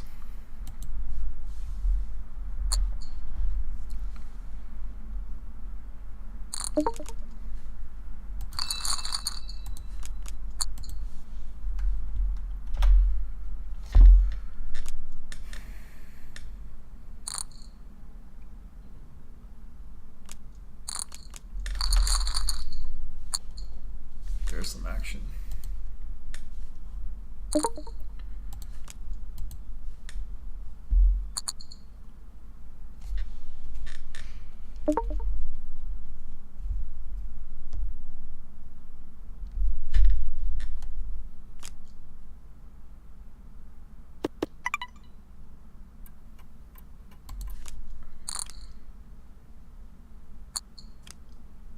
Wow.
Oh,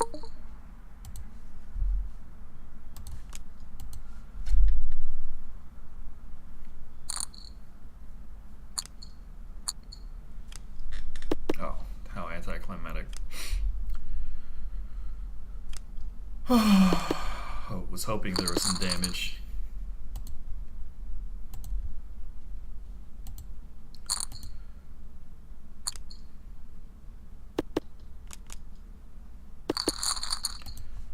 One more slot for a pay jump.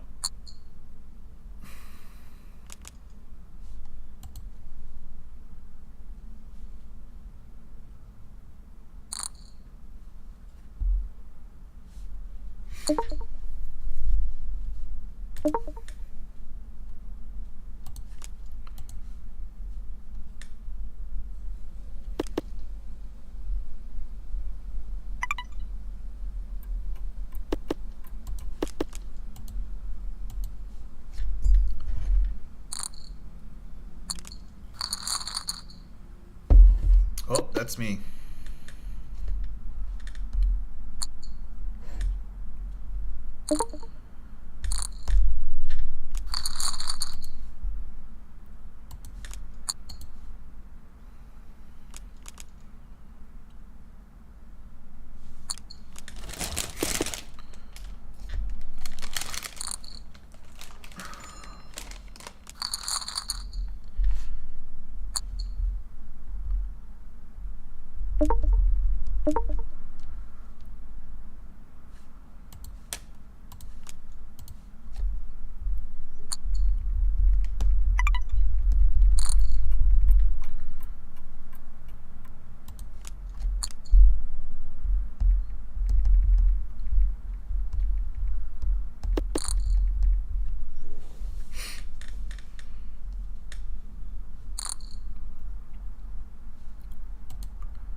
Pay jump.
Should save your chips for these type of hands, guys.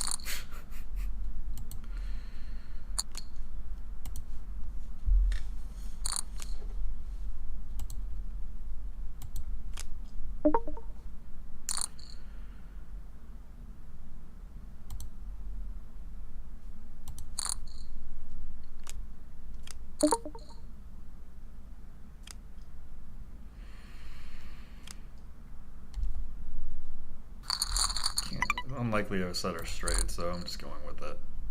He's got it, he's got it. Kings? He does have a straight, jeez. Well, if I'm gonna bust a tournament, better to bust early. Sometimes they have 3-5 in their hand. I don't know what to say.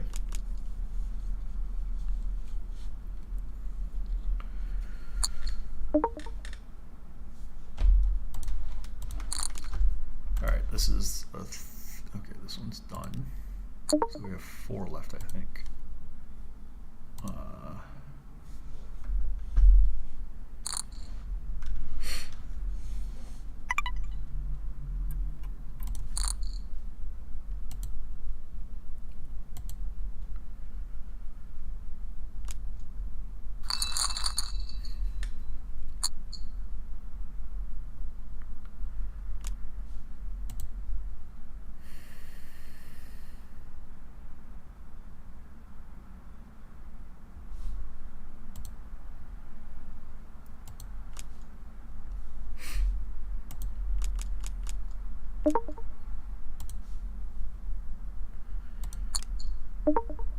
Flopped a set of spades.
This is rough because it's like in his range. I don't think he would call with low cards. I'm gonna check it.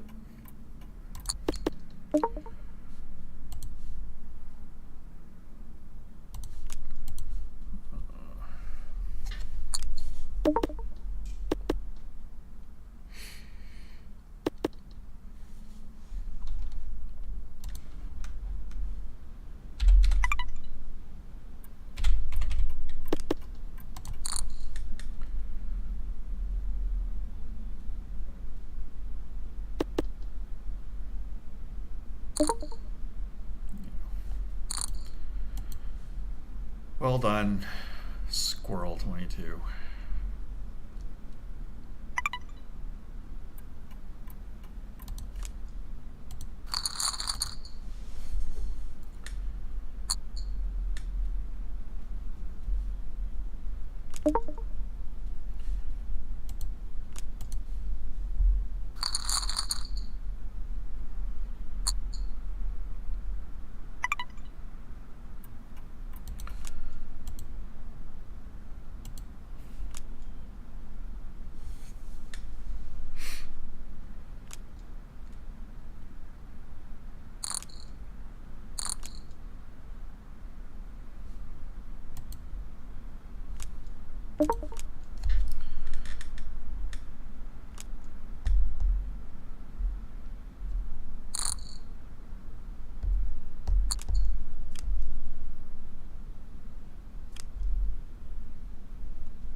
mentality.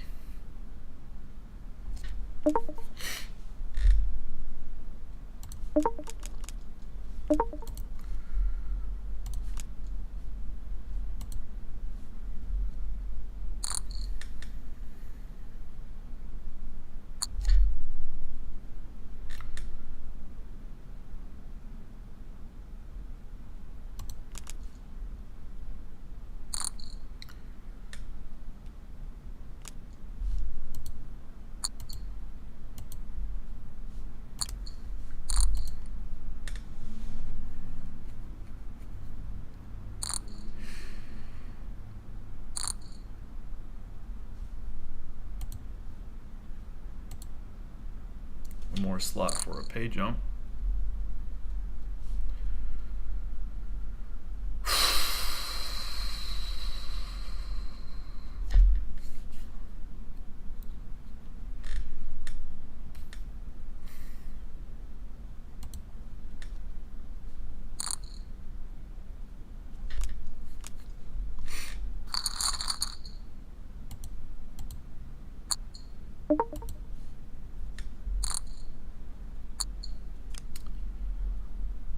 Oh, we got the pay jump, so 2 more slots to final table.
Four MTTs left for the day.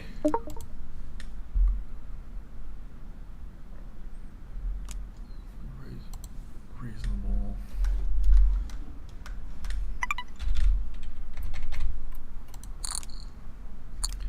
Looking for that third three. Really hope a squirrel doesn't find a hand here.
It's such a bad calling hand. I'm gonna try to retain my position and fold this.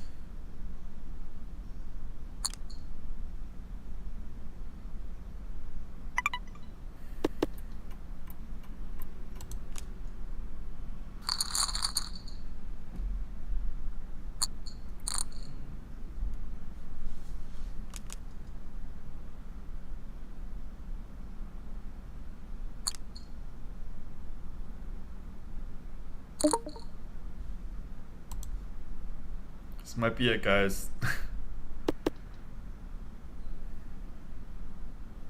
I'm covered, but still.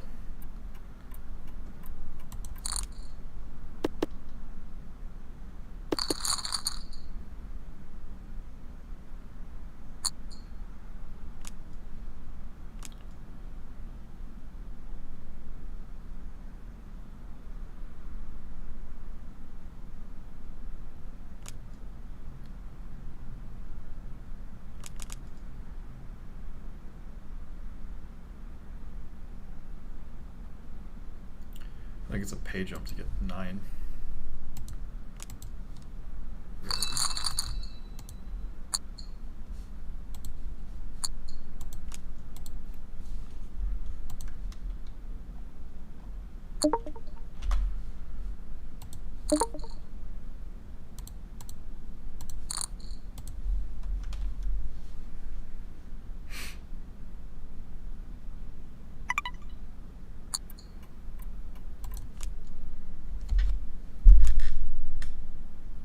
Pay jump to hit 9, so that might have factored into Parsec's decision.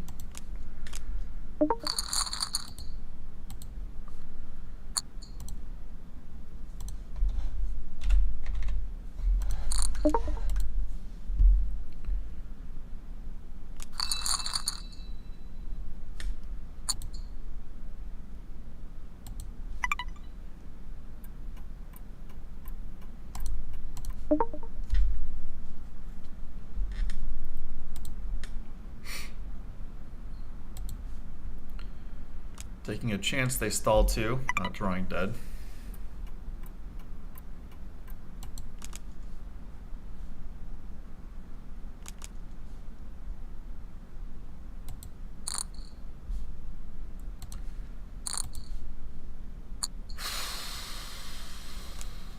Damn it.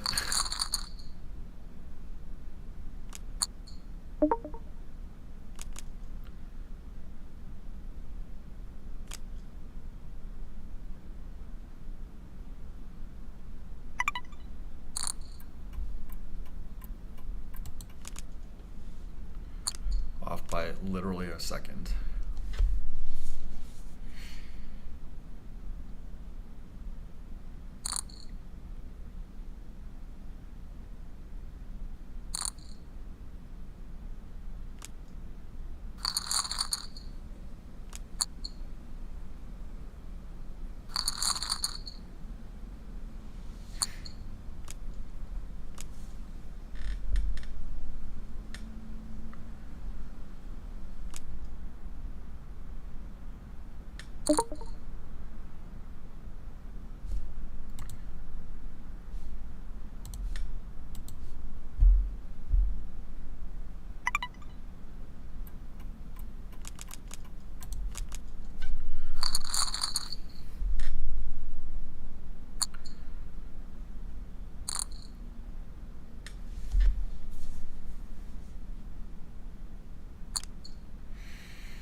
I actually don't like the steal spot.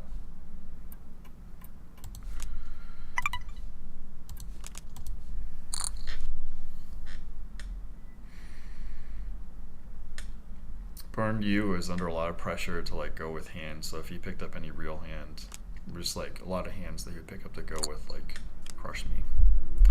And I get lucky, faded this by folding the ace-7, and final table time, guys. It was very lucky I faded the ace-10, the ace-king, but really, like, this guy was in a spot where he was under a lot of pressure to potentially play his hand, and ace-7 plays very poorly against a hand that you would, you know, loosen up to go with. And we are final table, guys.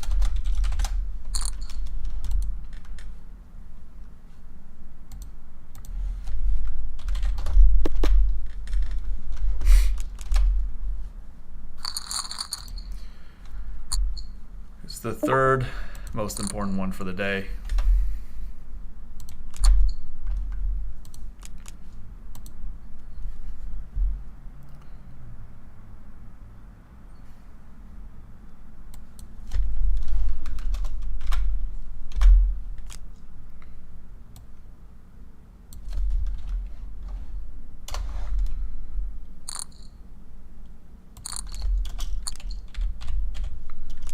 Needs a little luck from here on out.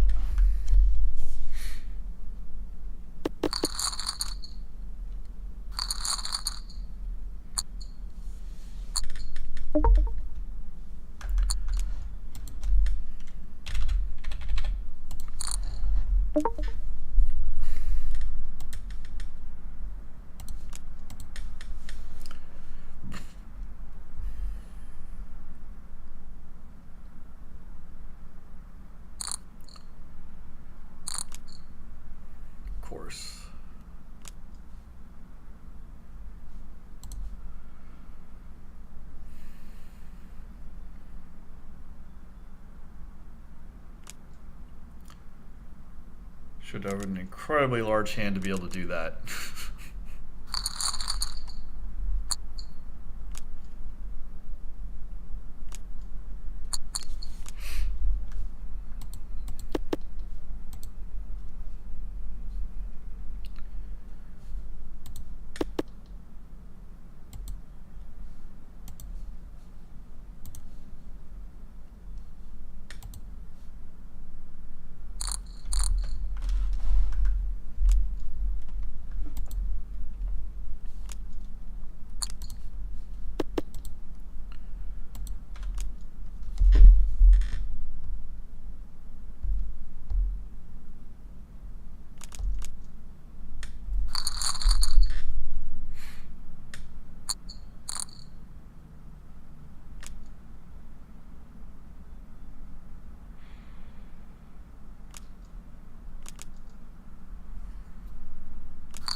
I bust here.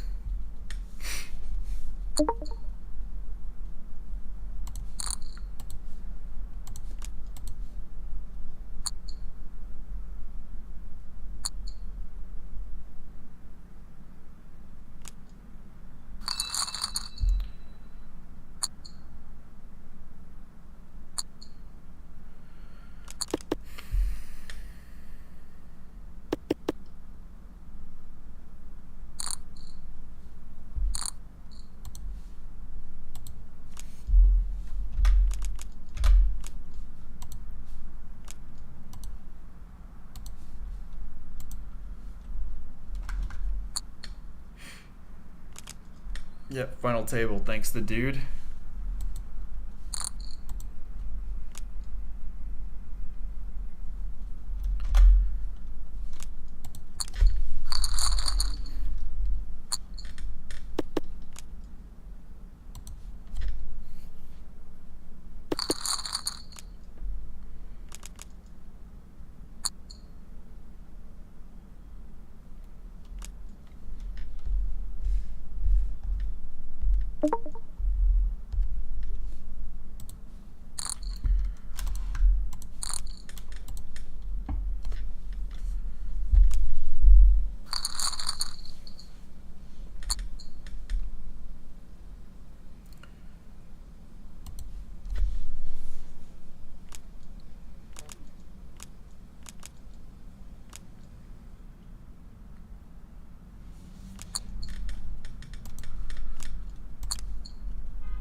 My 10. Right, well, let's see, do I rip? I think I rip here.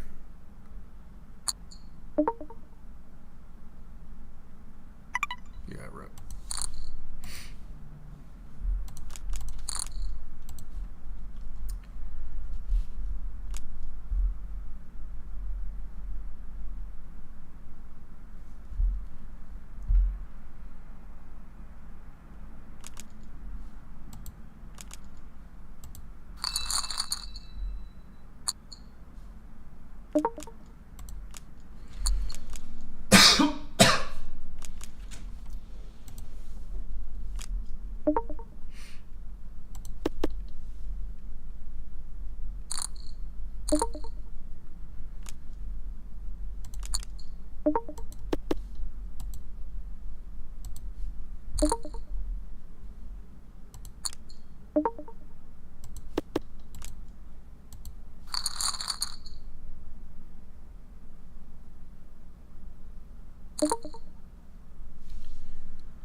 You really have a jack? I mean, I can't fold aces here. It looks like it's for value. I mean, I don't know. Oh, we fought the flush. Whatever. At least I didn't go broke. These guys are just too good. I guess I better be wary of the over bets. They always have it.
Come on, guys.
Can't even. Well, I guess I turned extra outs. I get a jack, an ace, or a heart.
I took a risk with the timers and max screwed myself.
Looking for that third three.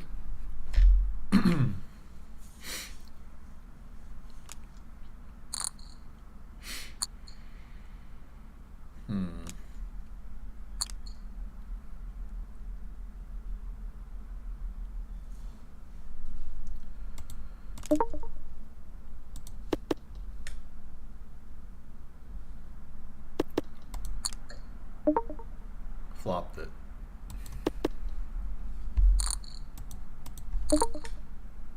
Oh, we're in 7th. All right, we're winning for the day.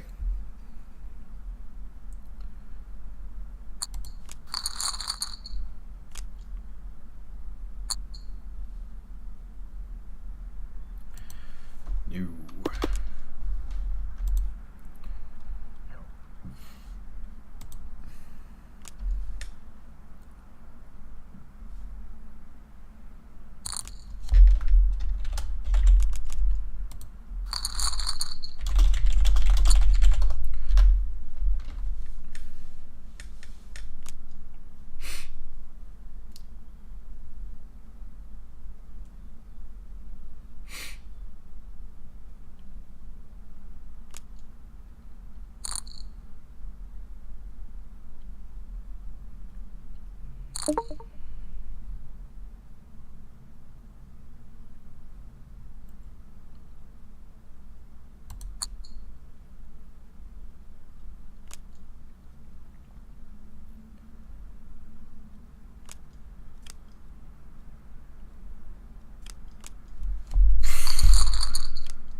Seriously? Alright, GG.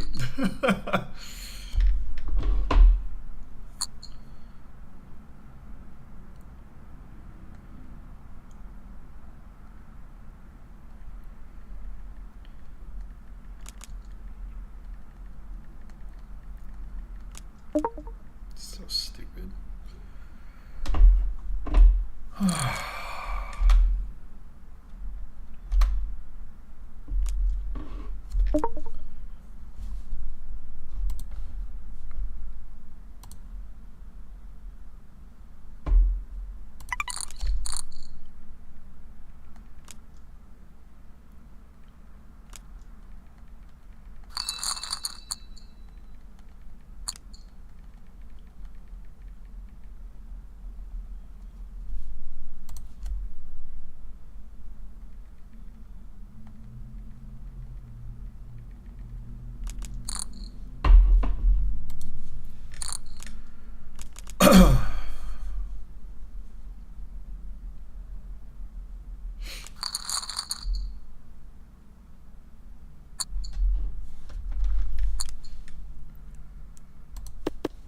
Gotta run good in these things. I ran good to get here, so can't complain, but like, it's just that ace jack, the ace 9 thing.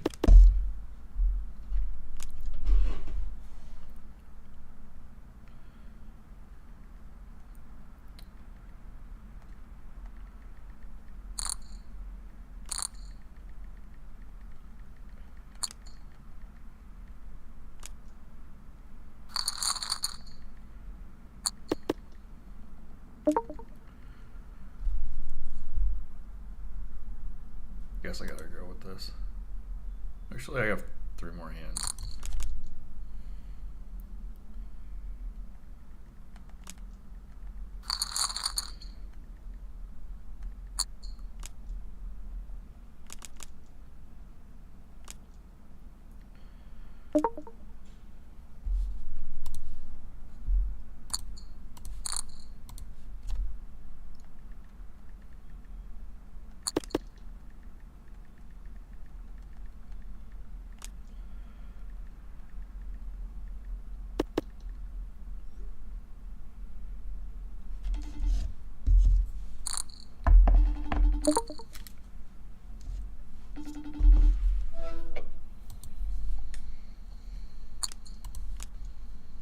Zach?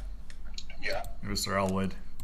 Hello. Oh, we had technical difficulties earlier, so Lyman's off, but you are on. Oh, I'm sorry to hear. That's okay. You have a story to tell. Oh yeah, you want me to tell that now? Are we on? Yeah, we're on.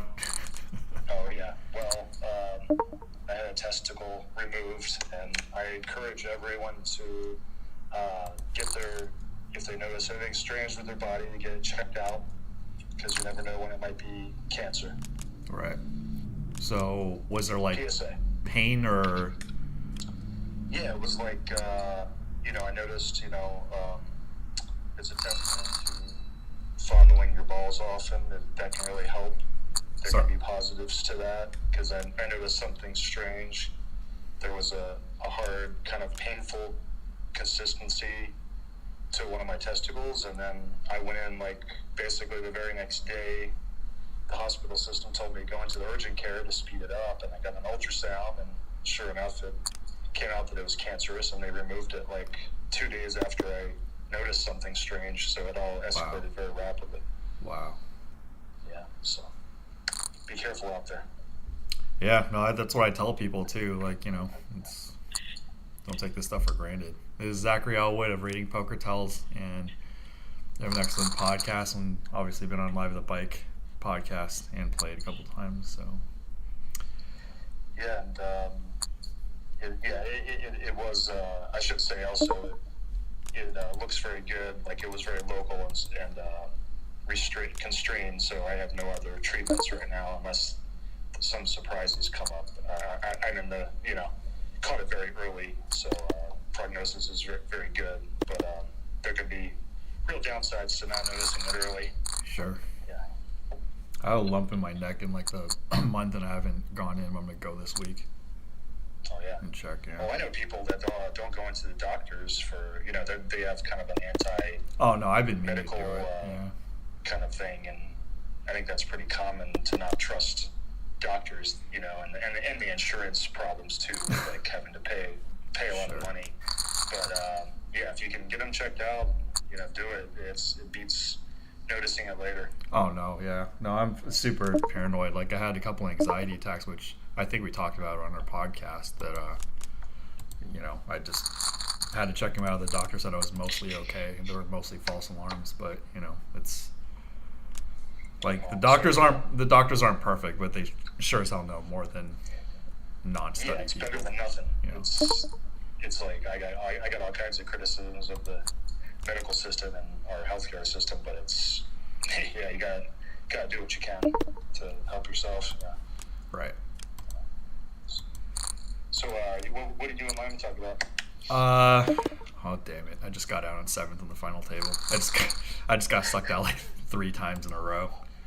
These things are so stupid, but Am I whatever. distracting you? No.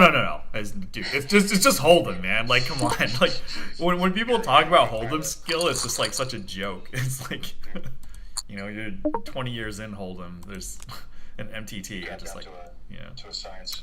yeah. No. Lyman on his own stream talked about like the GameStop and the doggy coin and just like the state of the world in general. So. Yeah, he's a big stock trader, right? He dabbles in that a lot. Yeah, I mean, he's like pretty much retired, so I kind of like, envious of him, plus like, aspire to achieve even half as much as he did by his age, his current age. He just sets stuff up so well. Yeah, I don't know what to say. I hope he made money on the latest election bets, to make up for his he made up his election some bets in 2016. Yeah, and he was paid in Bitcoin, and it just like went off. So it it was an interesting ride for him. But yeah, we definitely want you on the next time. But like the way that I was doing things like wasn't working. I had Nicole call in too, and this audio. We just need like everybody on Zoom. That's like the only way around it.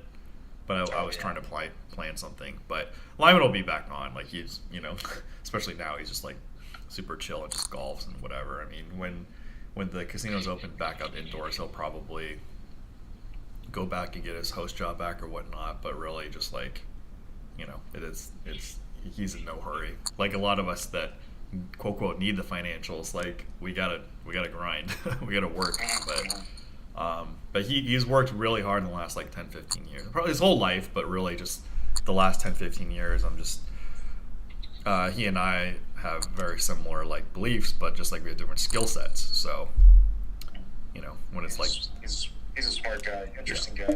Yeah. Did you talk about have you talked about the Negreanu Doug Poke stuff at all? He and I don't really talk that much about poker. It's usually a joke, like about like revolving your life around, red and black rectangles. But what did you have to say about it? Oh, nothing really. I mean, I haven't that closely. I just monitor the 2+2 thread on that whole thing just to see kind of keep sense of like what's going on with it. It's kind of interesting to just see the kind of summary comments about end of each session kind of thing. What are the Cliff's notes?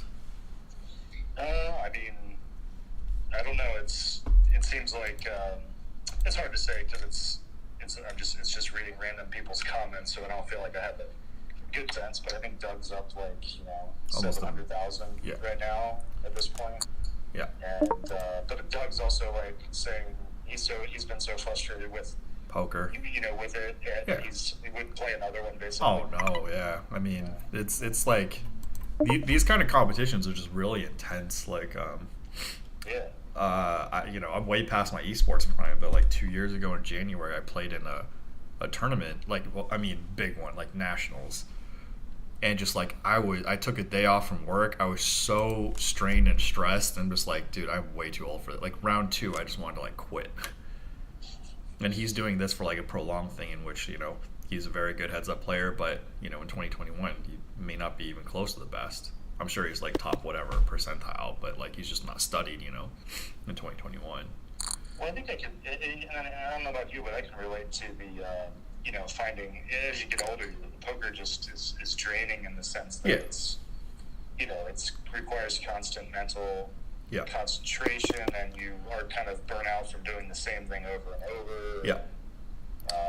I mean, I can definitely relate to that. And then I also saw he said in a previous thing, like a year or so ago, he had said that when he played poker, he actually had a lot of anxiety, which I hadn't seen that quote before. But that was kind of interesting too, that it was causing him, anxiety to play, which, I think a lot of people can relate to too. But I'm kind of curious to know more about, how much the anxiety plays a role in him not wanting to play versus just being kind of.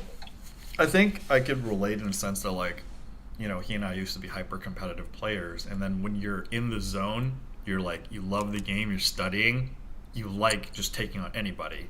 But when you're no longer in that zone, you're now facing against people who are, hyper competitive. More motivated. Yeah. And that's just not fun, especially when you're playing for like large dollar amounts. Mm-hmm.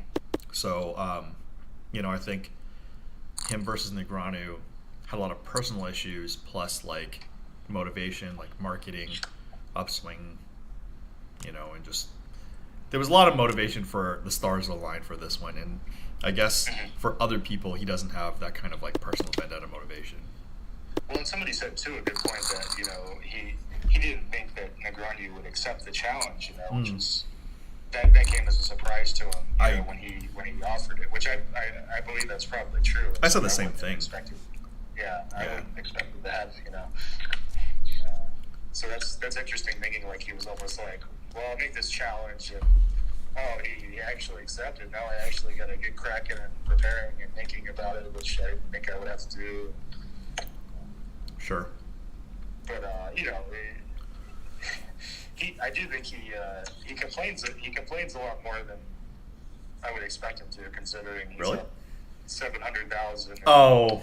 He's in the sense that like he's obviously got the edge.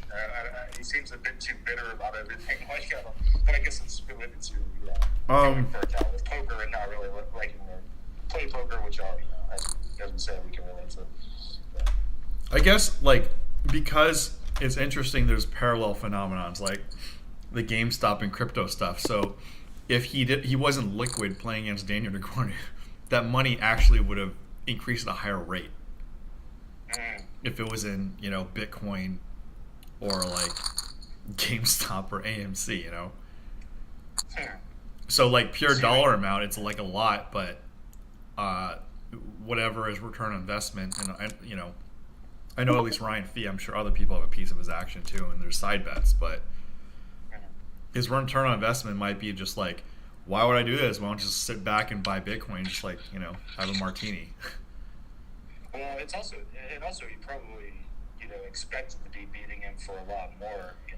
I think that plays into his frustration too, which he was feeling like, well, I can beat this guy for X big blinds per 100 or whatever, and I think he's disappointed that it didn't turn out better, and now he's like kind of in like protect the lead mode, which he probably didn't expect to be in at that point. there's just so much on top of the anxiety. There's like entitlement. Like, I mean, I've lost some really big pots in the last few months that I was significant favorites of, and just like it stings, man. And just like you just feel. I mean, obviously, like, you know, whatever the percentage was, like 70%, 80%, 90%, I should have won the pot, but like I didn't. And it just stings. And of course, like, you know, I've sucked down on people, not like bad, because like I'm usually not going to get, you know, my chips in too poorly. You know, I'm going to have a hand if I get it in poorly. But like, and, you know, I've sucked down some. But like, you just always think like, oh, like the other guy's so much luckier than me. But it's really just you're wallowing in your own misfortune. Well, I think the tough thing about poker is that, you know, if you're a winning player, you're used to winning, and that part of it becomes kind of like every day to you. But I think the in a way the losses stay just the same as, you know, as hard to deal with as earlier in your career. So it's like I feel like the mental stuff is it can be hard to deal with, you know, because I think even for long-term winning players, you get that point where you're just like, I gotta deal with this shit, you know, after all this time, and you know, it never gets. I mean, it gets easier, definitely, but it still is like it never goes away. Negative thing, you know, that you have to deal with. Yeah. You know, frequently. In other industries, you can potentially, like, you know, mitigate or minimize a lot of negative reinforcement, where poker is like no matter how good you get, you're just going to be dealt the losing hands, like, a lot. You're going to have bad swings. It's not like, not like chess where, or other high skill things where you're going to be able to beat the variance so much. You're always going to have to deal with that huge variance. Yep. I mean, there's all these things, and just like, you know, what I'm making now isn't as quote unquote much as my peak hourly in the past, but like everybody says I look better, I'm healthier, you know, I'm building other things that are real world value, and just like, you know, it's a much higher security that at the end of the year I'll be net positive than, you know, if you're playing high stakes, even if people know you're a favorite or winning player, like there's no guarantee, man. Like there's so few hands played.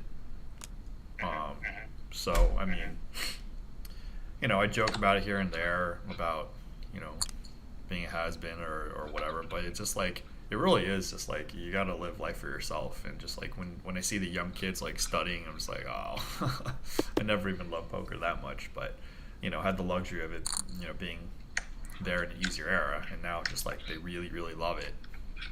All right, time to step back. That was Lyman's. You know, he had good advice in the early 2+2 threads about, you know, you gotta think about other things, you know, diversifying your income and all these other things. I think, you know, there can be a tendency for young people to be too focused on like, well, I'm obviously going to do really well at this thing, I don't have to think about anything else, you know. But I think Lyman had some great advice on that back in the day. A lot of it's just like tied, like when something is tied to your identity. So like poker is obviously tied to a lot of professional poker players' identity, and like when something goes wrong, we're on a down streak, they can't really complain, and then other people outside the industry don't understand, or other people just like, you know, just label poker something that's not, then it's increases the strain.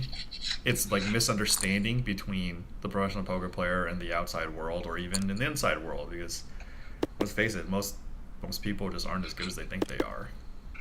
Right. And Right. just so just like when you tie your identity to something, and then that's like the one thing you do, it's like a really bad vortex. And even it's not even all that I do now, but when I'm on a losing streak, I still get into the vortex, and it's just bad. I don't know what to say.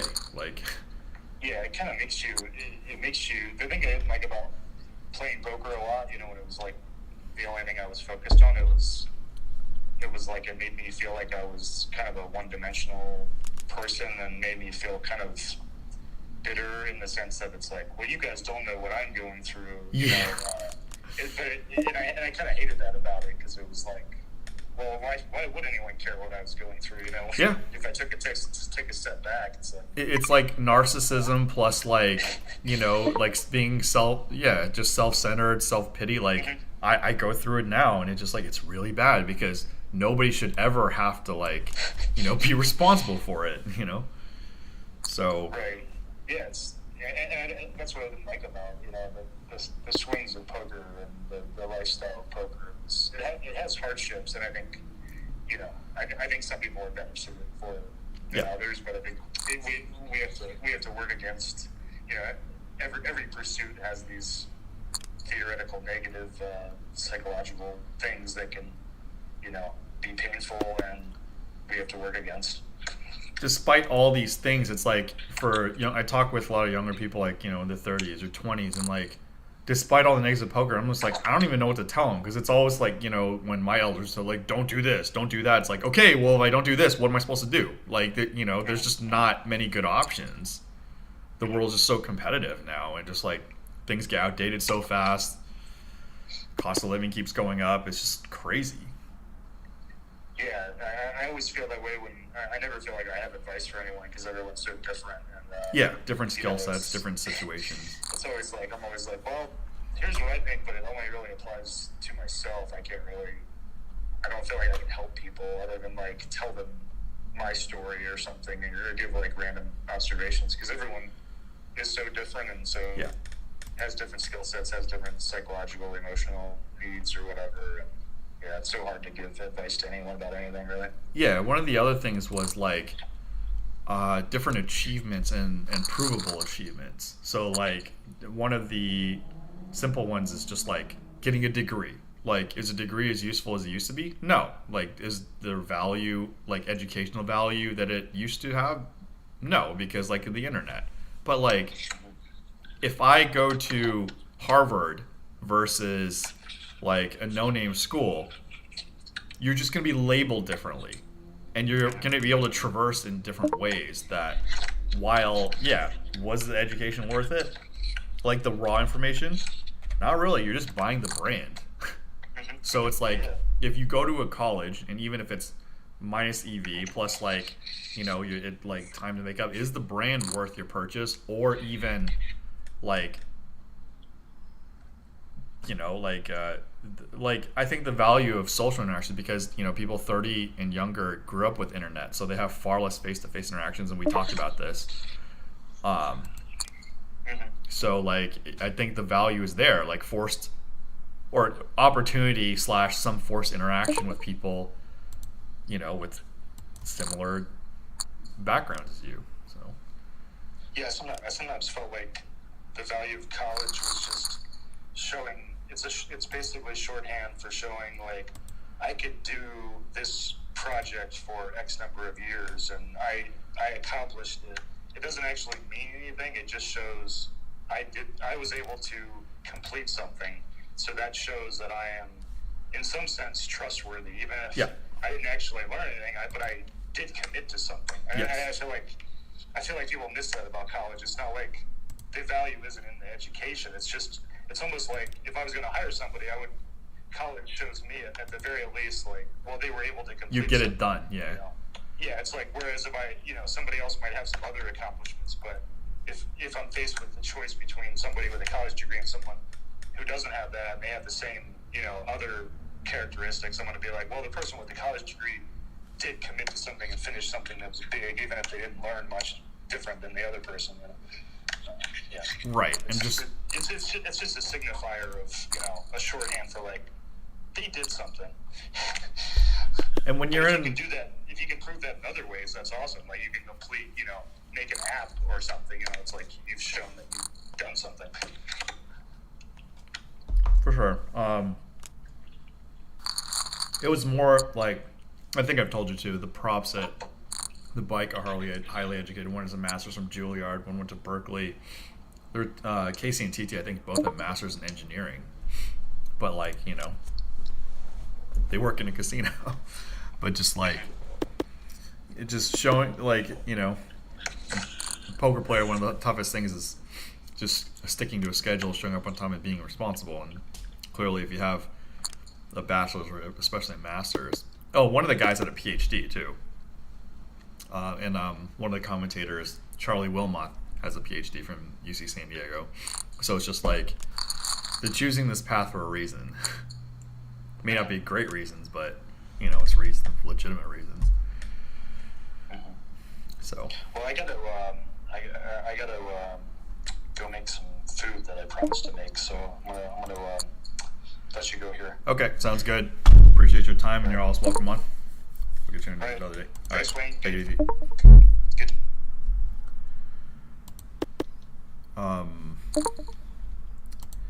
Yeah, guys, a lot of heartbreak. The MTTs are in 30 minutes. I'm really tired. I might just like call it a day.